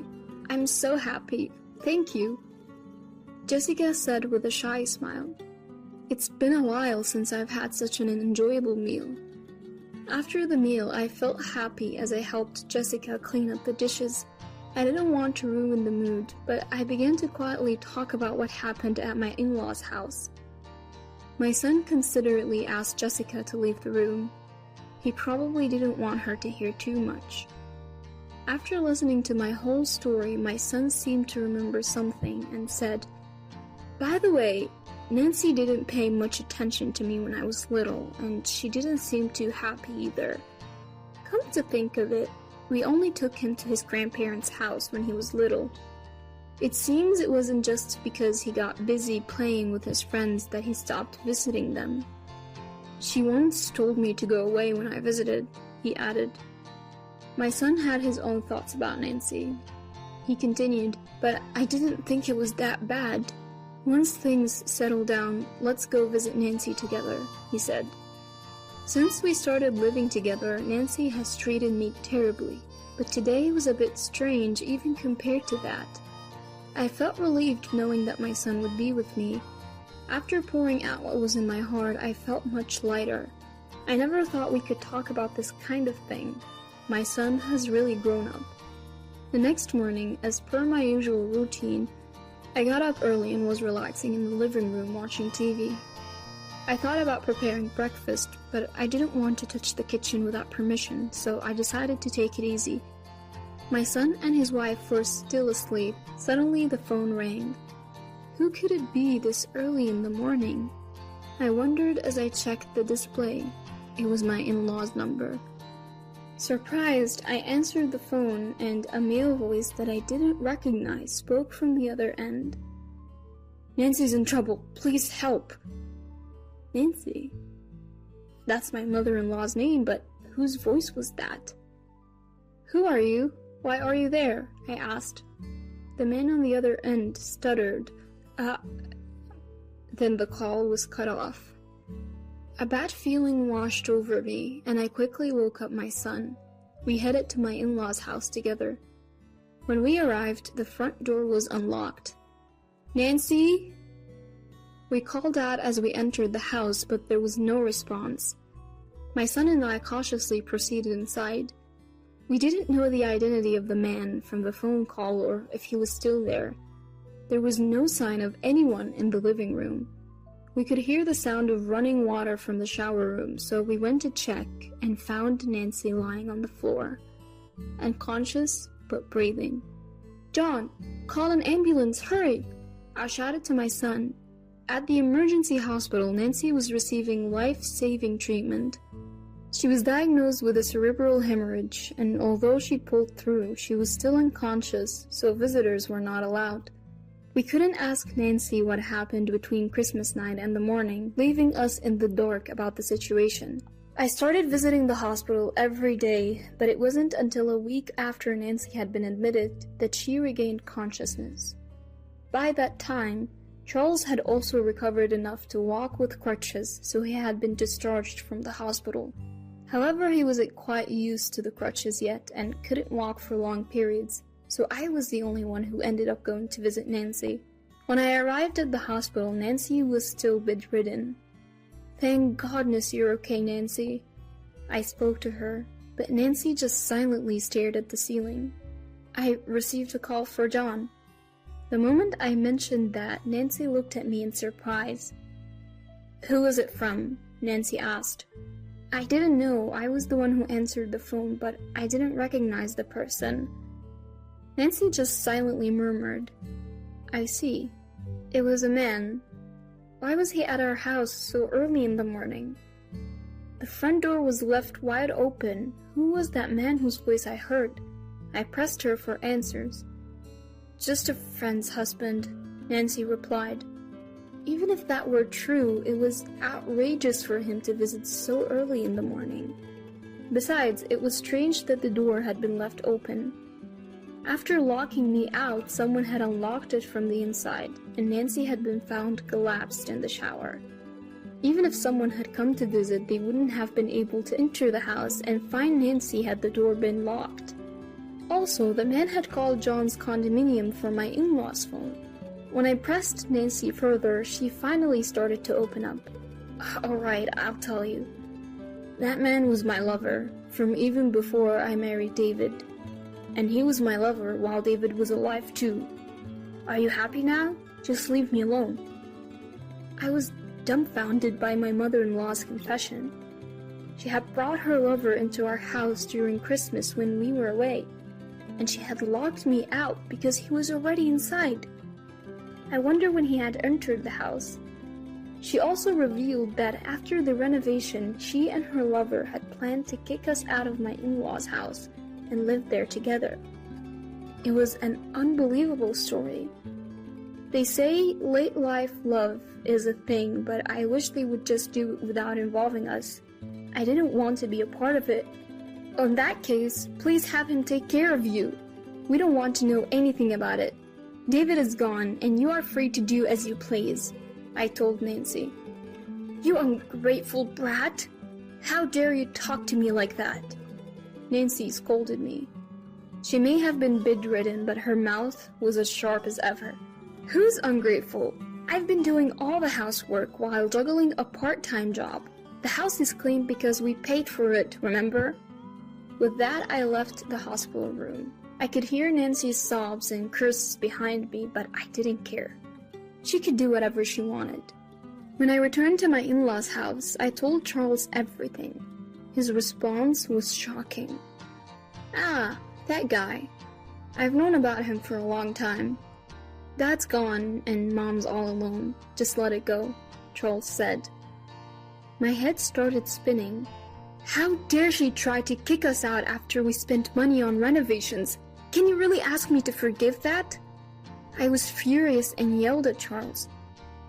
If Mom says so, we just have to put up with it. Charles said that to me, but I couldn't even look him in the eye. Fine, I can't live with you any longer. I'm leaving, I said, pushing him away. Don't say that. We've gotten along for over 20 years. Charles tried to stop me in panic, but my mind was made up. No, Nancy wants her freedom, and I'm going to take mine too. My son is married and has a happy family. There's no need for us to be husband and wife anymore. You're old enough. How about you graduate from Nancy too? I have no interest in a 50-year-old man who can't escape from being a mama's boy. Charles turned red and looked like he wanted to say something, but he was silenced by my words and said nothing. Now he just has to talk to Nancy and figure it out. I want nothing to do with them anymore. Later, Charles and I got divorced. For now, I've decided to live with my son and his wife until I find a place. My son says, "You can live with us as long as you want, but I want to enjoy my freedom for a while." I'll gratefully accept their offer in spirit. Meanwhile, Jessica is expecting a baby. I plan to help my son and his wife with the baby, but I don't want to interfere too much. I'll wait until they ask for help. Enjoying the growth of a child is a privilege of the parents. Children grow up in the blink of an eye. I hope they cherished their time as a family. Nancy has been discharged from the hospital, but she's paralyzed and now lives in a wheelchair. I heard her lover was married, so she didn't want to make a big fuss. So when Nancy collapsed, she didn't call an ambulance and instead called a number registered in her phone, which happened to be John's condo. The man disappeared without a word. All the friends who used to visit stopped coming, and her lover abandoned her. Now she can't move freely and lives a difficult life. Charles might be fired from his company because his broken leg hasn't fully healed, and he's no use in field work. I, on the other hand, have been promoted from part-time to full-time. and I'm about to find a new apartment. I'm looking forward to enjoying the second chapter of my life. What? Rowan's getting married? It was a sudden announcement. The talk of the town is that our step-grandchild is getting hitched. But the real shocker was what my son and his wife said next. From now on, we want to live just as a family. So, the maid we no longer need, you can leave. They probably think I'm floored by this. At last, 15 years of living together was worth it, I sighed. Just then, someone appeared behind me. My name is Charlotte, a 57-year-old housewife. I married my husband Anthony 37 years ago when I was 20. Back then, I just started working after graduating from beauty school. But life had other plans. I got pregnant, so we got married. I had wanted to work longer and didn't expect to marry so soon. I sometimes wondered how this happened. I had my doubts, but Anthony promised, "I will make sure you and our child are happy." Believing him, I committed to spend my life with him. And Anthony kept his promise. He always took great care of me. He was attentive during my pregnancy and even took the lead in household chores. Then, I gave birth to our first son, John. Anthony was wonderful with him too. "John, let's go play catch." Yay! We could often go to the park on weekends. I would tag along and watch them play, feeling content. Anthony worked hard during the week and made family time on weekends. So, when John was young, I didn't need to work.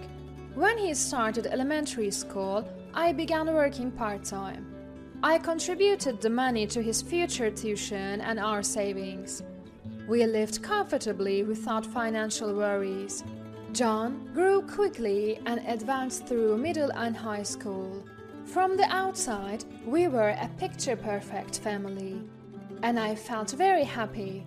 But every family has its worries. John was generally a good kid, but easily influenced by others. He would pick up behaviors from his classmates or girlfriends.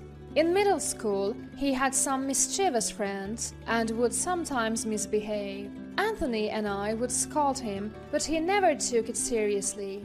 Fortunately, things changed in 9th grade. His new circle was more studious. He passed the exams for a public high school.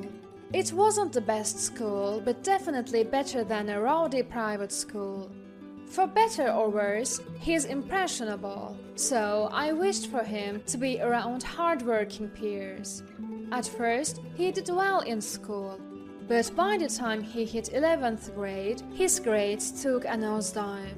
Even when confronted, John didn't have much to say.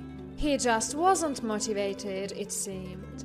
I had offered John tutoring or extra classes when I noticed he was struggling at school. "I don't need that," he vehemently declared. But his grades kept on plummeting. One day, I caught him walking hand in hand with a girl. That's when it clicked.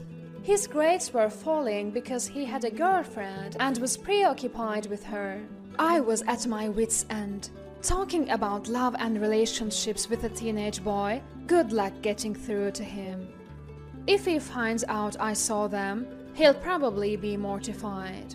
And he might even take it out on me, making his grades worse. I decided to confide in Anthony. Anthony said, "Let me have a chat with him." After dinner, Anthony went to John's room and they started talking. Anxiously, I did the dishes and waited for Anthony to come back. About 30 minutes later, Anthony returned to the living room. I had a good talk with him. Just like you said, he got carried away with his new girlfriend. They were on long phone calls and texting even during exams.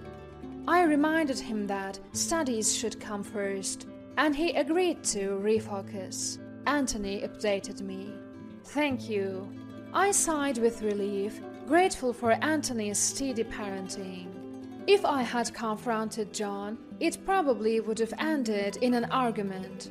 From then on, John's grades gradually improved, reaching an average level. Soon enough, he was in his senior year of high school and became a college applicant.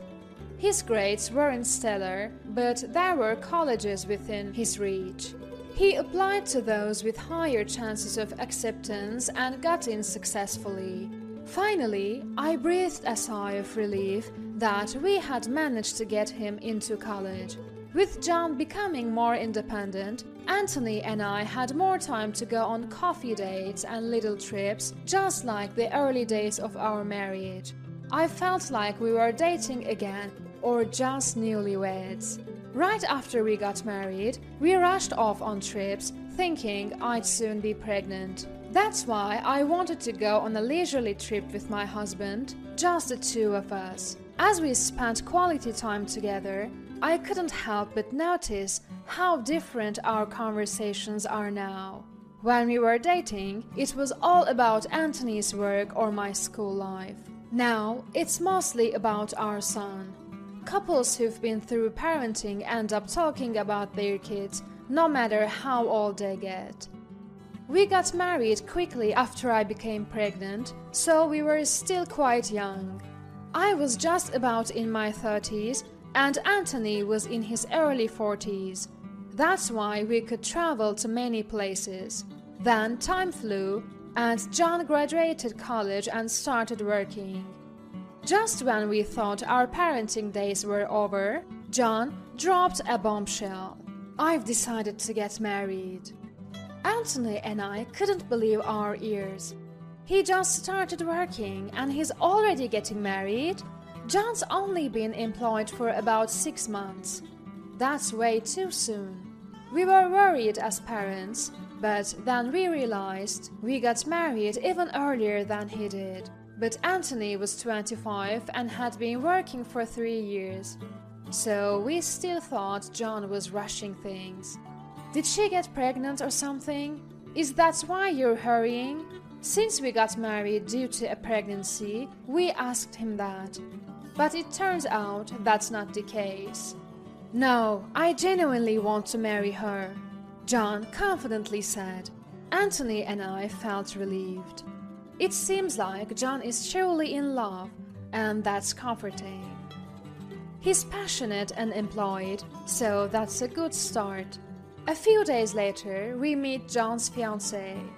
But Anthony and I are in for another surprise. Hi, I'm Haley.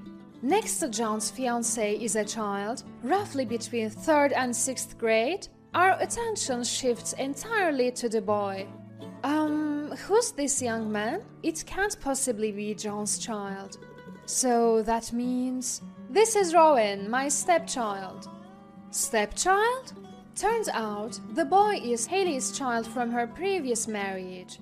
We were stunned because we had no idea that there was a stepchild involved. I'm sorry, I haven't told my parents about the child yet. Ah, I see. Seeing our reaction, Haley also seemed puzzled. We can't stay silent forever, so I cautiously start to ask questions. So, where did you two meet? We met at work. Haley was a secretary at the company where I got my job. I see. How old are you, Haley? And how old is Rowan? I'm 30 and Rowan is 10. I see. So she had her child when she was around 20, just like me. I hate to ask, but why did you divorce your previous husband? He cheated on me. I see. Mom, Dad, you're firing questions too fast. Sorry about that. We were a bit overwhelmed with all the new information, but John seemed committed to marriage and taking care of the child, so we gave our blessing. And so John and Haley got married. They've been living happily ever after with Rowan. There are concerns, but it's good to see John leading a happy married life. But then, about 6 months later, another issue arises. Anthony suddenly falls ill. This leads to a situation where he needs constant care. From that point on, I started taking care of Anthony at our home. Though we have ample savings, managing household chores and caregiving alone was tough. Still, I want to properly care for the man I committed my life to. That's what I was thinking when my son and his wife came to visit. Mom, isn't it hard to take care of Dad alone? How about we move in? What? Turns out they were suggesting that we all live together. I was thrilled when my son and daughter-in-law suggested that we live together, so we quickly moved in with each other. Although not related by blood, I was happy to spend more time with my step-grandchild. I hadn't met Rowan, our step-grandchild, more than a few times, but he always greeted me with a smile. He wasn't very talkative, but somehow we clicked. So I never minded spending time alone with Rowan. In fact, I found it therapeutic.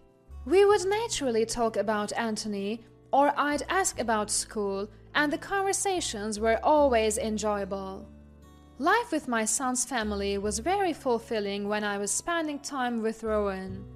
However, to be honest, the rest of it was not very enjoyable. Mom, didn't I ask you to wash my shirt? Well, I have caregiving duties. Please ask Haley to do the laundry. What? You're dumping chores on me? Isn't that harassment? Haley, you're busy with childcare. It's a job for Mom. My son and daughter-in-law had been bossy and demanding. Haley never did any housework and claimed to be busy with childcare, but it seemed like she wasn't doing anything from my point of view. John never took Rowan out anywhere and was always loafing around on his days off. And when they did prepare to go out, they left Rowan in my care and took off by themselves. Why do I have to make all these concessions? In the end, my responsibilities increased, from housework to caregiving to childcare. Amidst this, sadly, Anthony's health deteriorated and he passed away. I was devastated. Anthony, despite requiring care, could still converse, and talking to him had been my stress reliever. With my long-term partner gone, it felt like there was a gaping hole in my heart.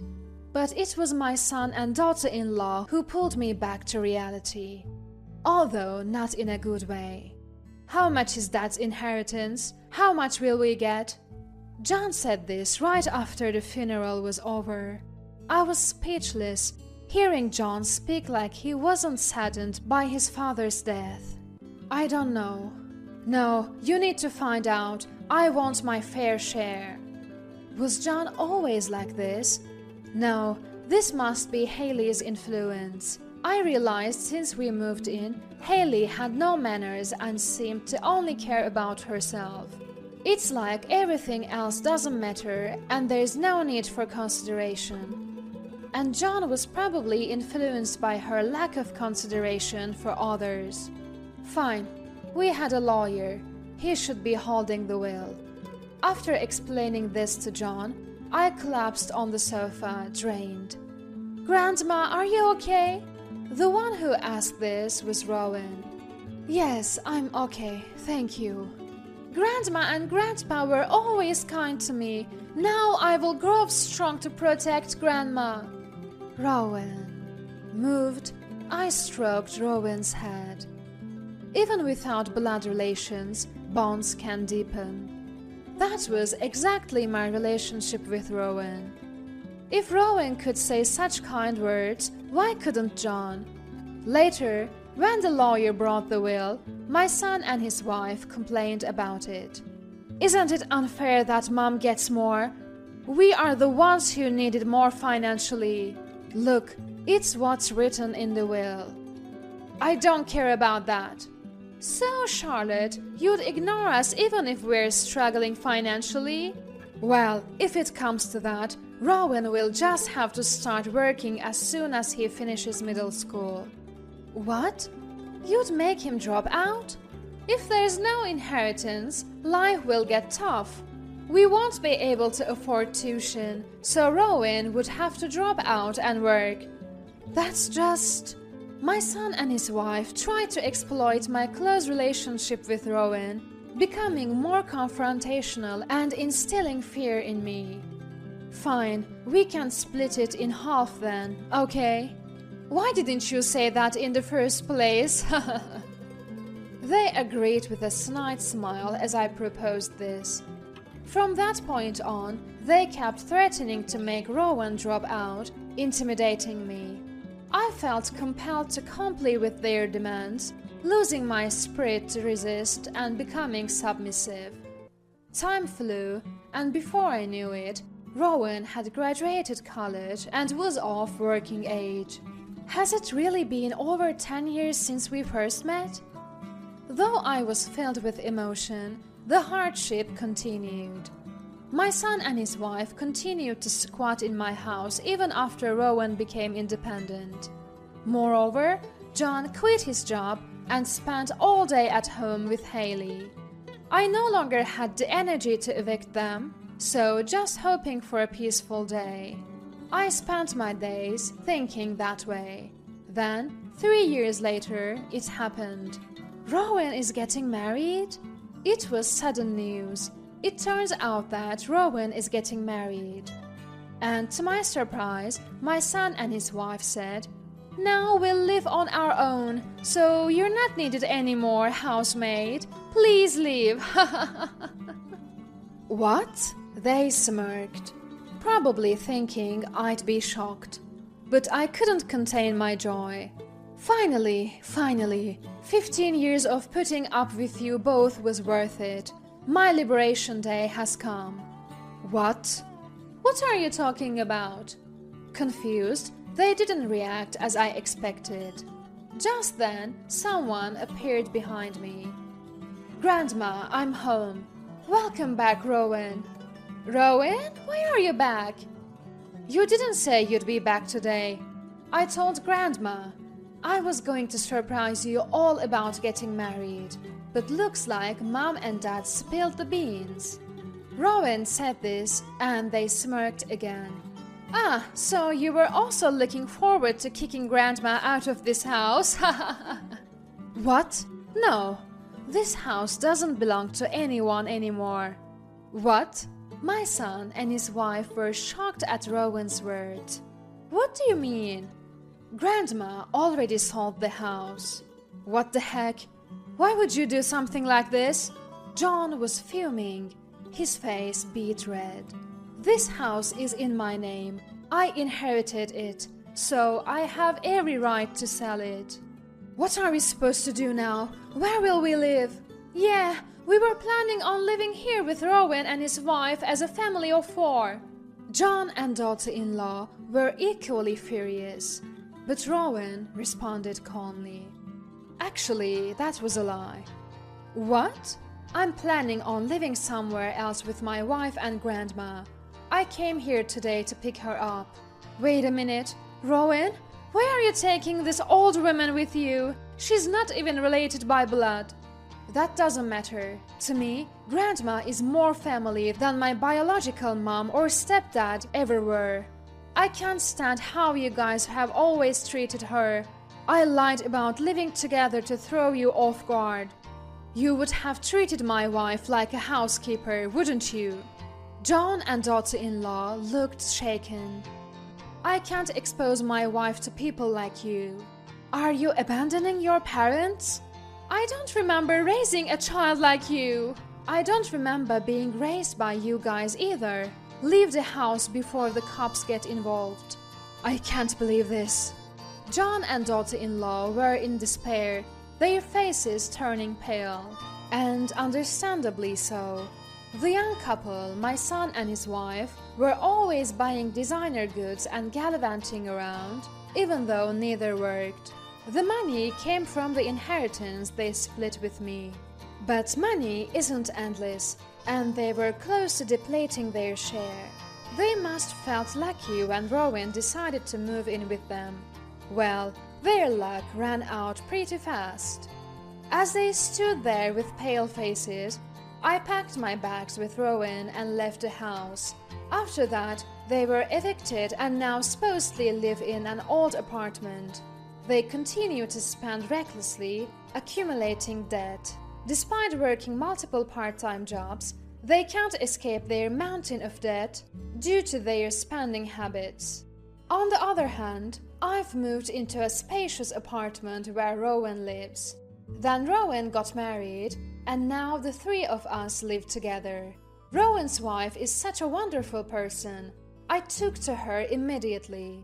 Having trained as a beautician, I sometimes cut and style their hair. Everyone at work always compliments me on the styles you do, grandma-in-law. Rowan's wife is always delighted to report this. Now, every day is joyous as we gather around the dinner table, and I couldn't be happier. Ivana, what are you doing here? I had just returned from shopping when I saw a figure standing frozen at the front door. I was so taken aback that I dropped my shopping bags. What about your honeymoon? I came back alone. Upon hearing this, Ivana started to cry. I am Emily, a 58-year-old housewife. My husband is Oswald, who is 60 years old. And this is about my daughter Ivana, who was supposed to be on her honeymoon, but was inexplicably standing at our front door with her suitcase. Hold on, I am totally lost here. For now, I let Ivana inside the house to hear the details. I placed Ivana's pink suitcase by the entrance and ushered her, still sobbing, into the living room. I then set a glass of iced tea on the dining table. Ivana began to sip it cautiously. I slowly began to ask questions, trying to piece the situation together. So, you came back from Hawaii all alone? Yes. She was supposed to be in Hawaii for her honeymoon, just 2 days ago. Why exactly? I am familiar with her husband Lloyd. He's a courteous man, and as far as I know, he has a significant role in a major company. He seemed very promising, like someone who could provide a stable life. That's why we celebrated their marriage. As Ivana began to speak, I learned a shocking truth. There was another woman there. Excuse me? On their honeymoon? A woman? My voice cracked in disbelief. So we ended up spending time together, all three of us. Wait, what? A honeymoon with 3 people? And a woman you didn't even know? Just hearing that made my blood boil. I pulled out my mobile phone, quickly found Lloyd's contact, and hit the call button. Wait, Mom. Ivana tries to stop me with a weak voice, but I totally ignore her. How dare he do this to my Ivana? Unforgivable. My hand holding the phone trembles. After about 3 rings, Lloyd picks up. Hold on, what's the meaning of this? You're hanging out with another woman? I started ranting without even waiting for Lloyd's response. Then, in an extremely bored tone, she's my sister, my actual sister. What are you misunderstanding? What? His actual sister? I don't know where to direct my gaze. Ivana has her head down too. Sister? Your real sister? Yes. There is nothing shady going on. She's the sister who lives in Hawaii and couldn't make it to the wedding because her kid had an ear infection. Oh. So, I have a question too. I can't reach Ivana since you seem to know what's going on here. Is she back with you? While saying this, Lloyd lets out a sigh on the other end of the phone. Women really go off the handle so easily, making a fuss and then fly all the way back to Boston on a whim. Is it the female hormones that make you act so irrationally? Even if I got it a bit wrong, there is no need for that kind of language. That comment was totally insensitive toward women. I am getting pretty steamed. The one who acted on emotion and left is your Ivana. I will be staying in Hawaii as planned for a week. When I get back, I expect a full apology. Please let Ivana know that's the plan. With that, Lloyd hung up abruptly. I really can't wrap my head around the situation. Yeah, me neither, but Mom, you kind of jumped the gun with that phone call before we could get the full story. According to Ivana's explanation, as soon as they arrived in Hawaii, it seems Lloyd's real sister was waiting for them at the hotel. Lloyd told me, so my sister will put you through some special training to see if you're worthy of being my partner. I've never heard of a honeymoon where the groom's sister tags along to give lessons in housekeeping. What? We never talked about this. I wanted to visit the beautiful beaches and Mauna Kea mountain. When Ivana stammered this out, that's your problem, isn't it? Ivana felt emotionally shut out. But you said you wanted to go too. Once my sister's special training is over, we can go wherever we like. Of course, all three of us. The reason we chose Hawaii, where my sister lives, is precisely for this. Then a woman named Sanaya, the sister, said, "Enough talk. From today, I will be giving you an intense homemaking course. I've been doing this for years. As both a wife and a mom, I want to go all out to help my brother's marriage. Off to my house we go." So it seems this mysterious training started unfolding. So, what happened once you got to his sister's house? I found myself parched. I poured more iced tea into my empty glass to encourage the storytelling. Even though Lloyd is usually serious, it was clear from that phone call that he looked down on women, and Ivana as well. Turning a honeymoon into a housekeeping training camp? Hearing this almost made me want to throw my iced tea in anger. Go on. Ivana continues the story haltingly. The house they were driven to, Sanaya's home, was cluttered with children's toys. First lesson in housekeeping cleaning. Apparently, she was told to clean the scattered toys. Next is the shower room, and also the toilet.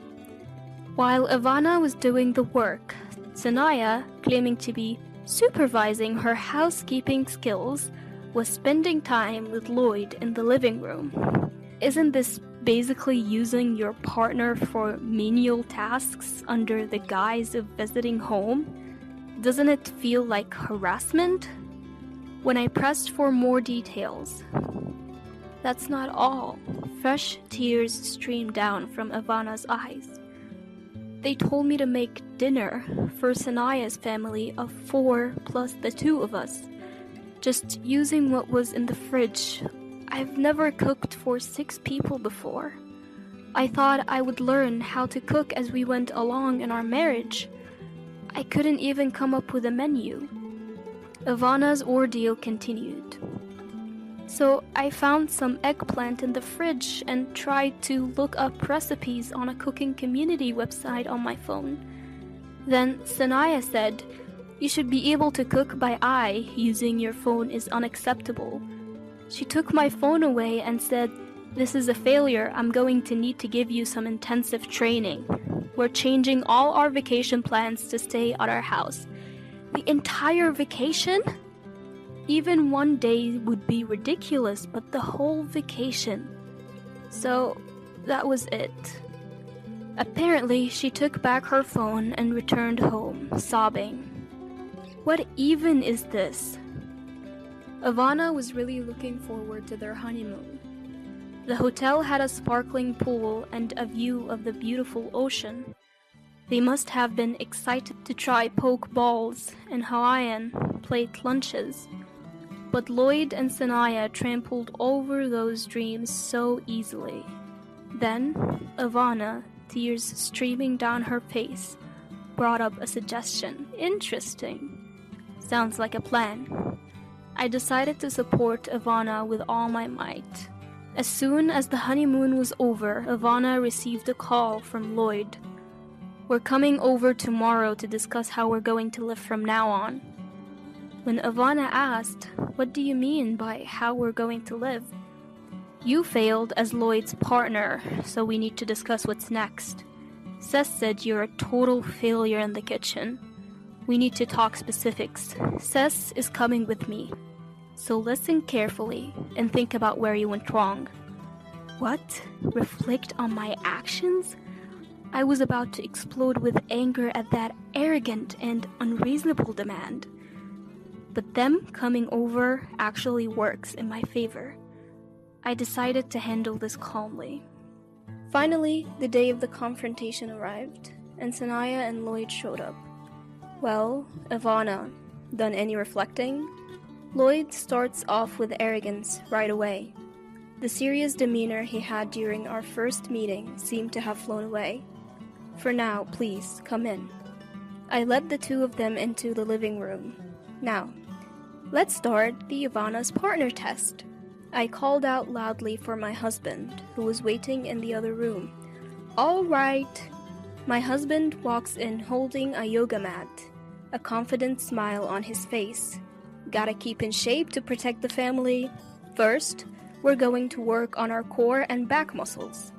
My husband has recently become concerned with aging and started going to the gym. With thrice weekly workouts guided by a personal trainer, he's got a solid chest, even at 60. "Alright, we're doing push-ups on this mat. It's a competition.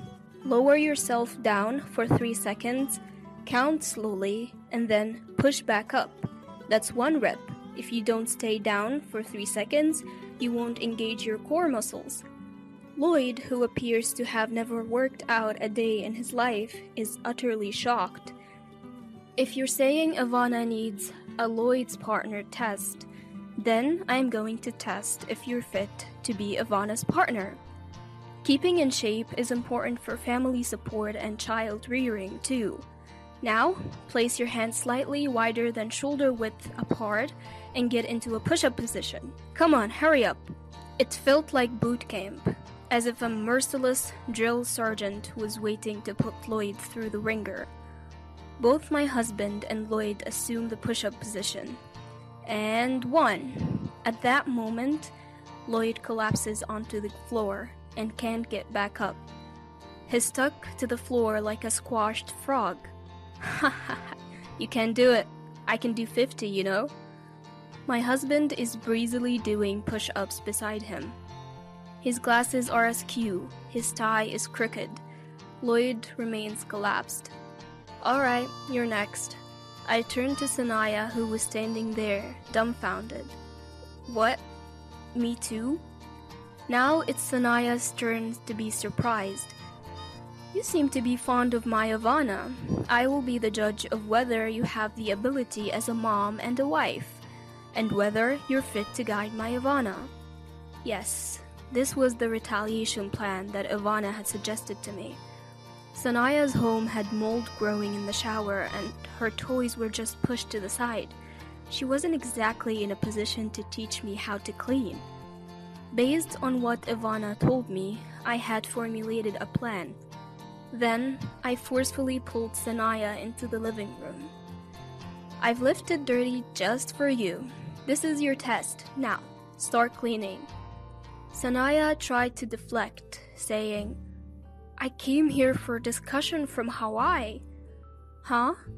Didn't you make Ivana do chores under the guise of guidance and steal her leisure time? Well, I'm just returning the favor. Clean up quickly and call me when you're done. The next test awaits." I go back to the living room and make some good tea.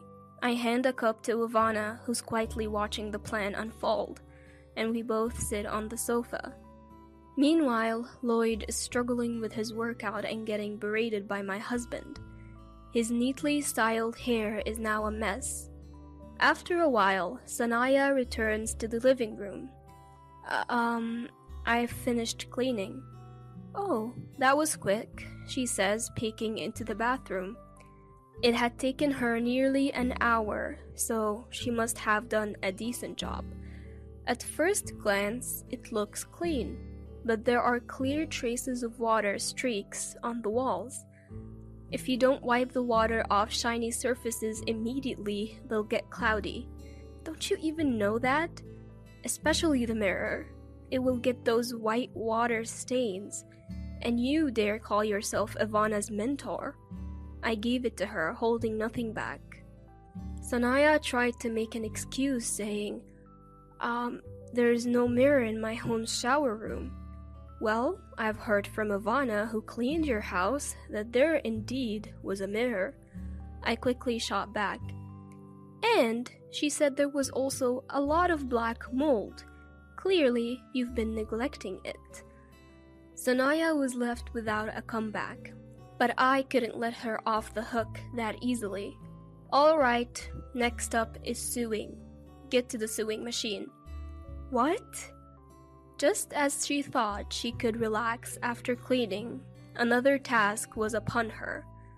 A sewing machine is a must, isn't it? I've heard your child is still small, but it's a given. I grinned as I picked up some leftover quilted fabric from when I made Ivana's lunch bag ages ago. Sanaya and I headed to the craft room upstairs. Peeking into the living room, I saw Lloyd was still getting a serious workout. He might even pull a muscle or something. You'll make a simple bag with this fabric? I've already done the cutting for you. Aren't I kind? A sewing machine, you say? You're not going to tell me you've never used one, are you? You can do all sorts of housework, right? I took Sanaya's hand and made her sit in front of the sewing machine. I don't know how to thread it. Sanaya looked down, clearly uncomfortable. Excuse me? So, about threading the machine. What? I can't thread it. I looked down at Sanaya, who was frozen in front of the sewing machine, and chuckled in disbelief. You claim to be a mentor, but you don't even know this. Ivana, come here. I called to Ivana downstairs. Coming! Ivana arrives. This lady here, she doesn't know the first thing about sewing. As I smirked, oh dear, Sanaya, like this. Ivana threaded the machine for her. Sanaya's face turned beet red, as if she couldn't bear the humiliation. Now, go ahead. Surrounded by the two of us, Sanaya started the sewing machine. Clatter, clatter, clatter. The stitching was all over the place. Pfft. I couldn't help but burst out laughing at her poor attempt. Ivana was also holding back a laugh, looking down. Some stitches were too deep, and others weren't aligned at all. Ivana, show her how it's done, will you? Sure, but usually you should do a securing stitch at the edge first. Well, it can't be helped, can it? She started sewing without any know-how. Our so-called leader here knows nothing. Ivana skillfully operated the sewing machine, stitching it straight. Having loved sewing from a young age and being in the sewing club through middle and high school, this was a piece of cake for Ivana. Watching that, Sanaya grumbled, "You can just pay someone at a craft store to sew a bag for you." Really? Then what's the difference between outsourcing your sewing to a craft store and replacing your lack of cooking skills with supermarket pre-made meals? There are things you can do that Ivana can't, and vice versa. Stop making excuses and picking and choosing to suit your convenience. I said just that and headed down to the living room. On the first floor, Lloyd was still sprawled on the floor. It looked like he couldn't even get up anymore. Beside me, my husband was striking some sort of muscle pause. "Alright, let's have a talk. All of us." Still trembling with humiliation, Sanaya managed to take a seat on the sofa, along with Lloyd, who had somehow managed to get up. Ivana, my husband, and I sat across from them. "First, take a look at this." I laid out the sewing pieces from both Sanaya and Ivana on the table for everyone to see and compare. It's downright hilarious that someone who can only produce something this shoddy would act like they're in charge. Lloyd stared at his sister's wobbly stitching, completely stunned. That said it all. Sanaya was at loss for words, her hands trembling. "This one's a mess too. Unbelievable that they only had Ivana do the special training." This time, it was Dad who laid into Lloyd. "You've been going on about women, but we really have to question how you're doing as a man yourself," I added, driving the point home. Okay, this is probably a good place to stop. That's right, I remembered something Ivana and I had agreed upon that day. "Ivana, go ahead and bring it out." Ivana presented some documents. "It's not a quick divorce or anything, but I just can't go on with you anymore. I'm glad I realized it sooner rather than later." Ivana stated it firmly. "What?" Their voices of surprise came out in unison. Both widened their eyes, flustered and mouths moving, but no words coming out. "Hold on, I was thinking of forgiving you as long as you showed some remorse." Finally, Lloyd spoke up. "Sure, I can't cook, but that's not something I need to be sorry about. Devoting all our honeymoon to training and bringing in Sanaya, it's all just too absurd. I can't be with you anymore." Ivana started signing the papers with a pen. "Wait, so it's my fault that you're getting a divorce? All I did was point out your flaws." Now it was Sanaya's turn to panic. Ivana shook her head. "I never said I can't cook. I was planning on learning eventually. Besides," she paused for a moment, "just like I have things I can and cannot do, so does Sanaya. Judging that slowly based on your own convenience and standards is wrong," she said, setting the record straight. I went in for the kill too. "You can't even sew or clean, acting all high and mighty. Plus, you ruined the honeymoon and treated Ivana like a servant. I am too embarrassed to be related to you. Just sign the divorce papers and get out." And so, Ivana came back to our home. Sanaya got divorced because she was terrible at housekeeping. How dare she continuously harass Ivana, claiming to be some sort of mom or Lloyd's partner, without even considering her own flaws. This is what we call personal responsibility. Meanwhile, Lloyd kept making mistakes at work due to his inconsiderate personality. He even said something insensitive to a female coworker like, "These documents are a mess. Are you not in the mood to work just because you're feeling unwell?" He faced severe disciplinary action and was suspended from work. "Would you come back? If you reflect on this, I believe we can start over. And I feel like I could even get my position back at work." It seems like Ivana kept getting messages from Lloyd pressuring her to get back together, despite showing no signs of remorse. "That's not gonna happen. I'm getting married." With that, she promptly cut off communication. Yes, Ivana is set to remarry in 6 months. Her new partner is also a businessman, similar to before, but much more easygoing. He's into ab rolling and has a fit physique.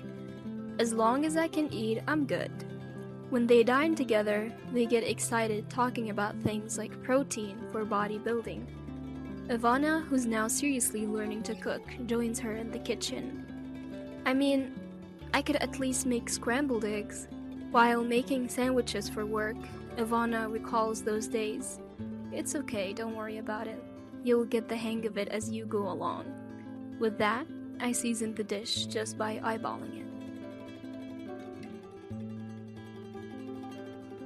My brother and I have been close since we were kids. Even after we became adults, until he got married, we often spent our weekends together. Years passed since he got married. One day, when I assumed he was living happily, I received a shocking message from him. "I'm being accused of an affair I know nothing about, and they're demanding compensation in the divorce court." It seemed that my sincere and earnest brother was being sued by his sister-in-law. I immediately headed to my brother's house. My name is Ava. I'm a 31-year-old woman working as a lawyer. After graduating from law school, I became a lawyer and now work at a prominent firm. I always struggled with studies, so it wasn't an easy journey to get where I am today. Still, I became a lawyer and now live a busy but fulfilling life. Of course, every day is a day of learning, and I think it'll always be. But I have a unique hobby: gaming. I'm what you call a gamer, and when I have time, I play online games with my brother, also a gamer. Samuel, my brother, who's 5 years older, supported me during my college admissions and bar exams. We're still very close. I was forming my career as a lawyer while enjoying games with Samuel. But since he got married last year, we played less frequently. One relaxed weekend at home, Samuel called. "Hey, do you have a moment? I need some advice." It was unusual for reliable Samuel to ask for guidance. Though surprised, I listened closely. "Lately, my wife's been acting strange. She's out often and sometimes doesn't come home at night. I hope I'm just overthinking." Samuel began talking about his wife, Charlotte.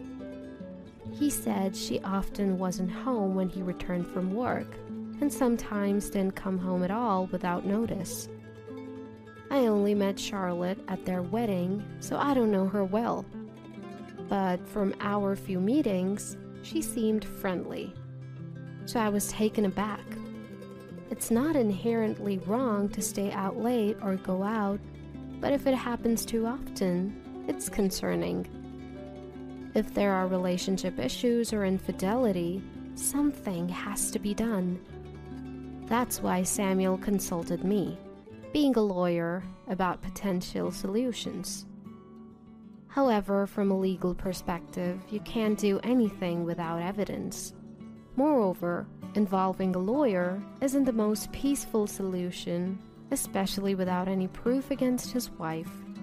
Since I didn't have a clear picture of the situation, I decided not to intervene just yet. "I totally get why you'd be anxious," I began, "but without more details, it's hard to say. There's a chance she might just be out having fun. If you really want to know, our office is partnered with a detective agency. I can introduce you if you like." Right now, there was little I could do. However, if Samuel was truly concerned, I thought it might be best for him to look into it. So I suggested he hires a detective. "A detective, huh?" Samuel mused. "That's an option. I'm swamped with work, so I can't investigate it myself. I'll think it over." Samuel's response was non-committal. Regardless, I sent the detective agency's details to Samuel's computer. "Let me know if you decide to hire them. I'll make the necessary arrangements from my end," I reassured. "Thanks." Samuel replied with a sigh and ended the call. His demeanor was notably downcast. The situation seemed even graver than I initially thought. Days turned into weeks, and Samuel neither contacted the detective nor reached out to me. Was he too busy, or had things settled down with Charlotte? Eventually, I decided to check in with him. "Samuel, how have you been? Any updates on the situation with Charlotte? It seems you haven't engaged the detective." I genuinely hoped Samuel's concerns were unfounded. However, from his tone, it was evident that things weren't great. "It's not resolved," he admitted gloomily.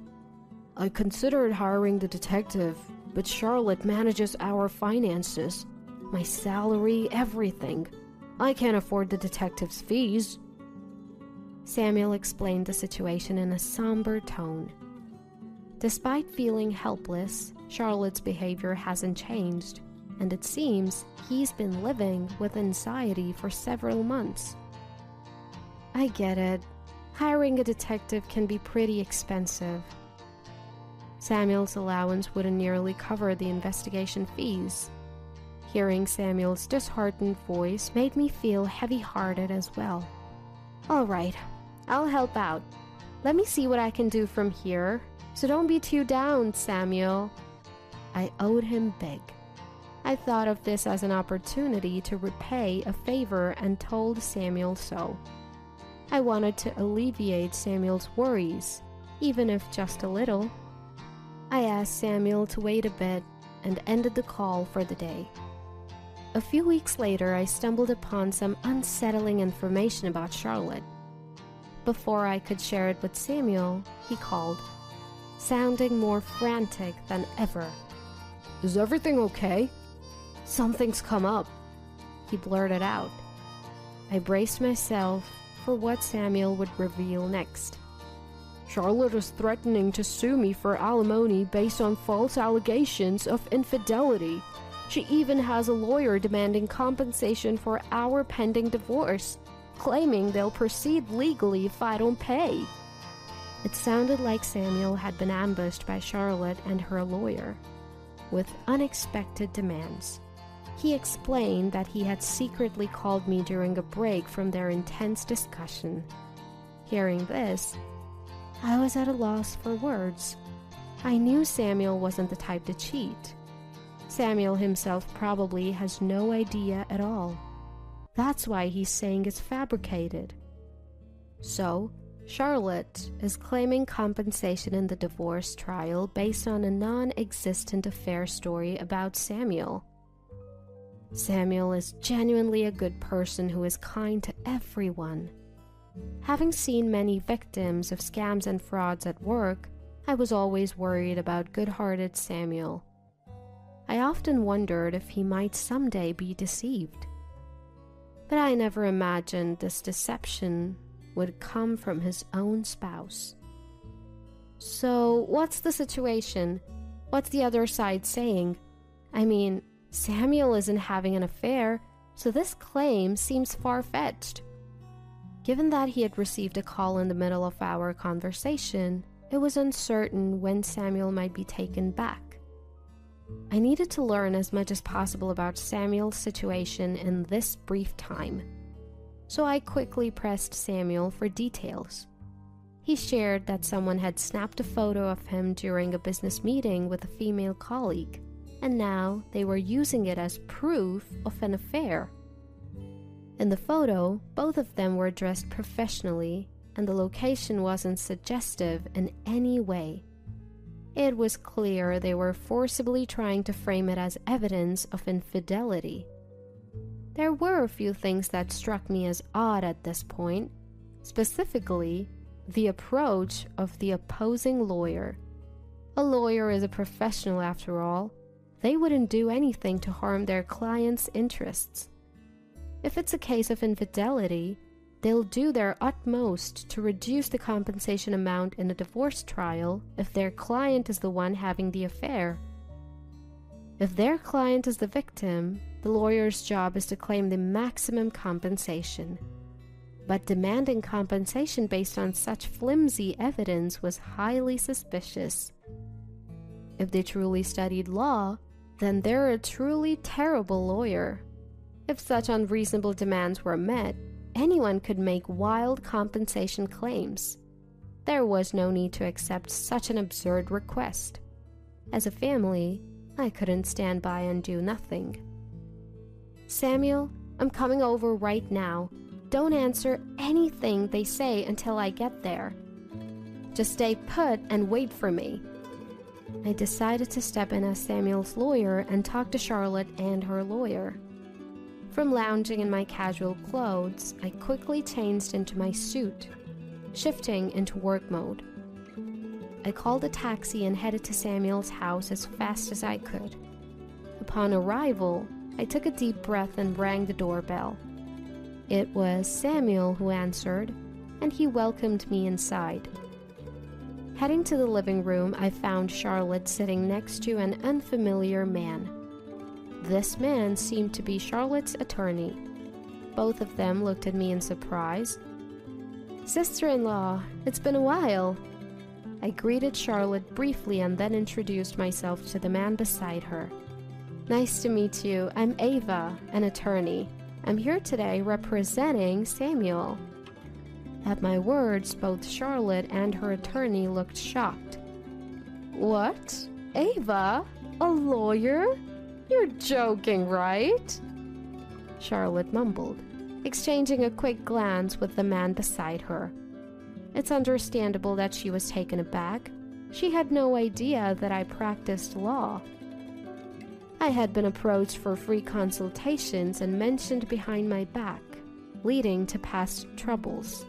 As a result, I seldom share my profession with anyone other than close friends and family. Of course, that includes relatives too. Samuel understood my sentiments, so he never mentioned my job to Charlotte. That's probably why she was so surprised to see me step in as a lawyer. Charlotte controlled Samuel's income. He wouldn't have the means to hire a lawyer under normal circumstances. Perhaps she thought Samuel would be defenseless and took this opportunity to make her claims. Silently seated were Charlotte and her attorney.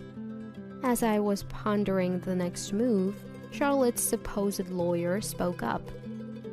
"I don't care if you're a lawyer or not. Your brother cheated. He should obviously pay compensation, right?" Beside him, Charlotte nodded in agreement. Did they genuinely believe they could win compensation in a divorce case with that? What do you have as evidence of this alleged affair? While I could never believe any tales of Samuel's infidelity, the two kept insisting even after I arrived.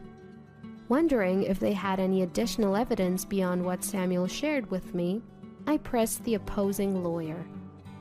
"He was having dinner with another woman. That's solid proof. Let's say we'll let it slide for $50,000. You wouldn't want this getting out to family or his workplace, would you?" The man's words could be construed as a threat. I almost chuckled, demanding $50,000 based on such a flimsy accusation. Doesn't he realize how ridiculous he sounds? His bold claims only made me want to laugh more. By this point, my suspicions were nearly confirmed that this attorney might just be a fake. Despite being a so-called attorney, he had employed what seemed like threats against Samuel, something that had caught my attention from the start. I initially thought he might just be a corrupt lawyer, but even with a genuine attorney like me present, he kept making statements no real lawyer would utter. Claiming $50,000 compensation based on a mere public meeting is absurd. Just being in a suit in broad daylight in a public place doesn't prove infidelity. To prove adultery, there needs to be direct evidence of actual misconduct.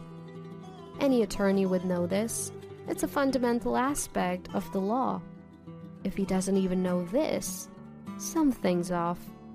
"I understand your concerns," I began, "but we can't just agree to the payment. Sir, could you provide your attorney license number and your full name? If you could also provide the name of your firm, I'll get in touch to set up another meeting." I pressed the opposing lawyer for his credentials. As expected, he began to falter. "I can't quite remember my license number right now. I must have forgotten. Please contact my wife for appointments." Forgetting one's own attorney license number? That's unimaginable for a real attorney. It's clear he's trying to deflect and quickly exit the situation. You can't say it, can you? Because you're not a real lawyer. I hit the nail on the head. I thought he would admit it now, but he defiantly countered. What are you talking about? That's absurd. I could sue you for defamation. If he could, I wished he would. I couldn't help but burst out laughing. If you're genuine, then tell me. A trustworthy attorney wouldn't hide their identity, and a real attorney wouldn't threaten to sue over such a minor issue. I replied with a smirk, leaving him speechless. The tables seemed to have turned. Both Charlotte and the imposter attorney looked defeated. Now, the ball was in my court. Mr. Fake Attorney, aren't you actually Logan, sister-in-law's former classmate? You work in sales, don't you? Hearing this, the two of them looked up in shock. Samuel, who had been quietly watching the exchange beside me, looked at me in surprise. You're not an attorney. Your sister-in-law's affair partner. It wasn't Samuel having the affair. It was you two, wasn't it? Am I right, Charlotte? Everyone in the room was taken aback by my revelations. The sudden appearance of an attorney who knew everything must have been startling. I had been consulted by Samuel, and after learning he couldn't afford to investigate, I took matters into my own hands. I couldn't stand seeing Samuel so distressed. An investigation revealed Charlotte's affair. I had been informed of every detail about the man she was seeing, including his identity. When I arrived at the house and saw Charlotte with the man next door, I was equally taken aback. Turns out, the man who claimed to be Charlotte's lawyer was actually her affair partner. I had done my homework. I let them know I had plenty of evidence of Charlotte's affair and reminded them that Charlotte and her partner would be the ones paying compensation. So, are you still planning to claim compensation from Samuel? Upon hearing my question, both Charlotte and Logan silently shook their heads. I'm so sorry. I never meant for any of this to happen. Please forgive me. Perhaps realizing she would be the one paying, Charlotte's tone shifted to remorseful and apologetic. Logan, seeing Charlotte's demeanor, gave a slight nod of his head. Charlotte then began to talk about the fake affair. It seemed Logan had expressed his wish to marry her, and she had felt the same way. They decided to fabricate an affair to push for the divorce. The idea of also getting compensation money seemed like a good plan to her.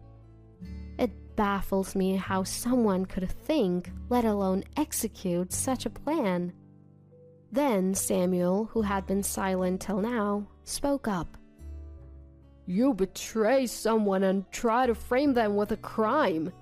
You think just saying sorry will settle it? I've always trusted you as my wife, so be prepared for the consequences of what you have trampled upon. Samuel spoke calmly, but with palpable anger towards Charlotte. He was right. A mere apology can't make up for such deceit. You might not be aware, but claiming to be a lawyer without a license is a serious crime. You could face jail time or a hefty fine. And Logan, you're implicated too. There's no escaping this. Upon hearing this, both of their faces turned pale. It seemed they hadn't anticipated the gravity of the situation. Charlotte, in a frantic tone, said, I'm so sorry. Please forgive me. I didn't know. I truly apologize. Logan quickly stood up from his chair and also began to deeply apologize. I'm truly sorry. We didn't think it through. Please forgive us. Their fervent apologies were a stark contrast to their earlier demands. It was a foolish display. I don't care what happens to you two. I'm reporting this, Samuel declared.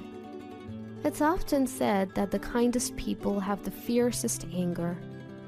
Samuel, without a second glance at the desperately apologizing duo, went on to make his report. Wait, please! Just spare us that! Ignoring their pleas, Samuel called the authorities. In the end, both were arrested. They eventually faced prison time.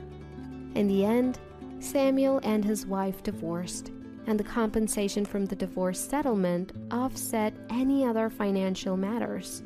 They agreed to have no future interactions. Charlotte was left without any defense, reduced to just tears.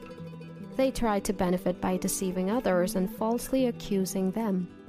It was indeed a case of facing the consequences of their own actions.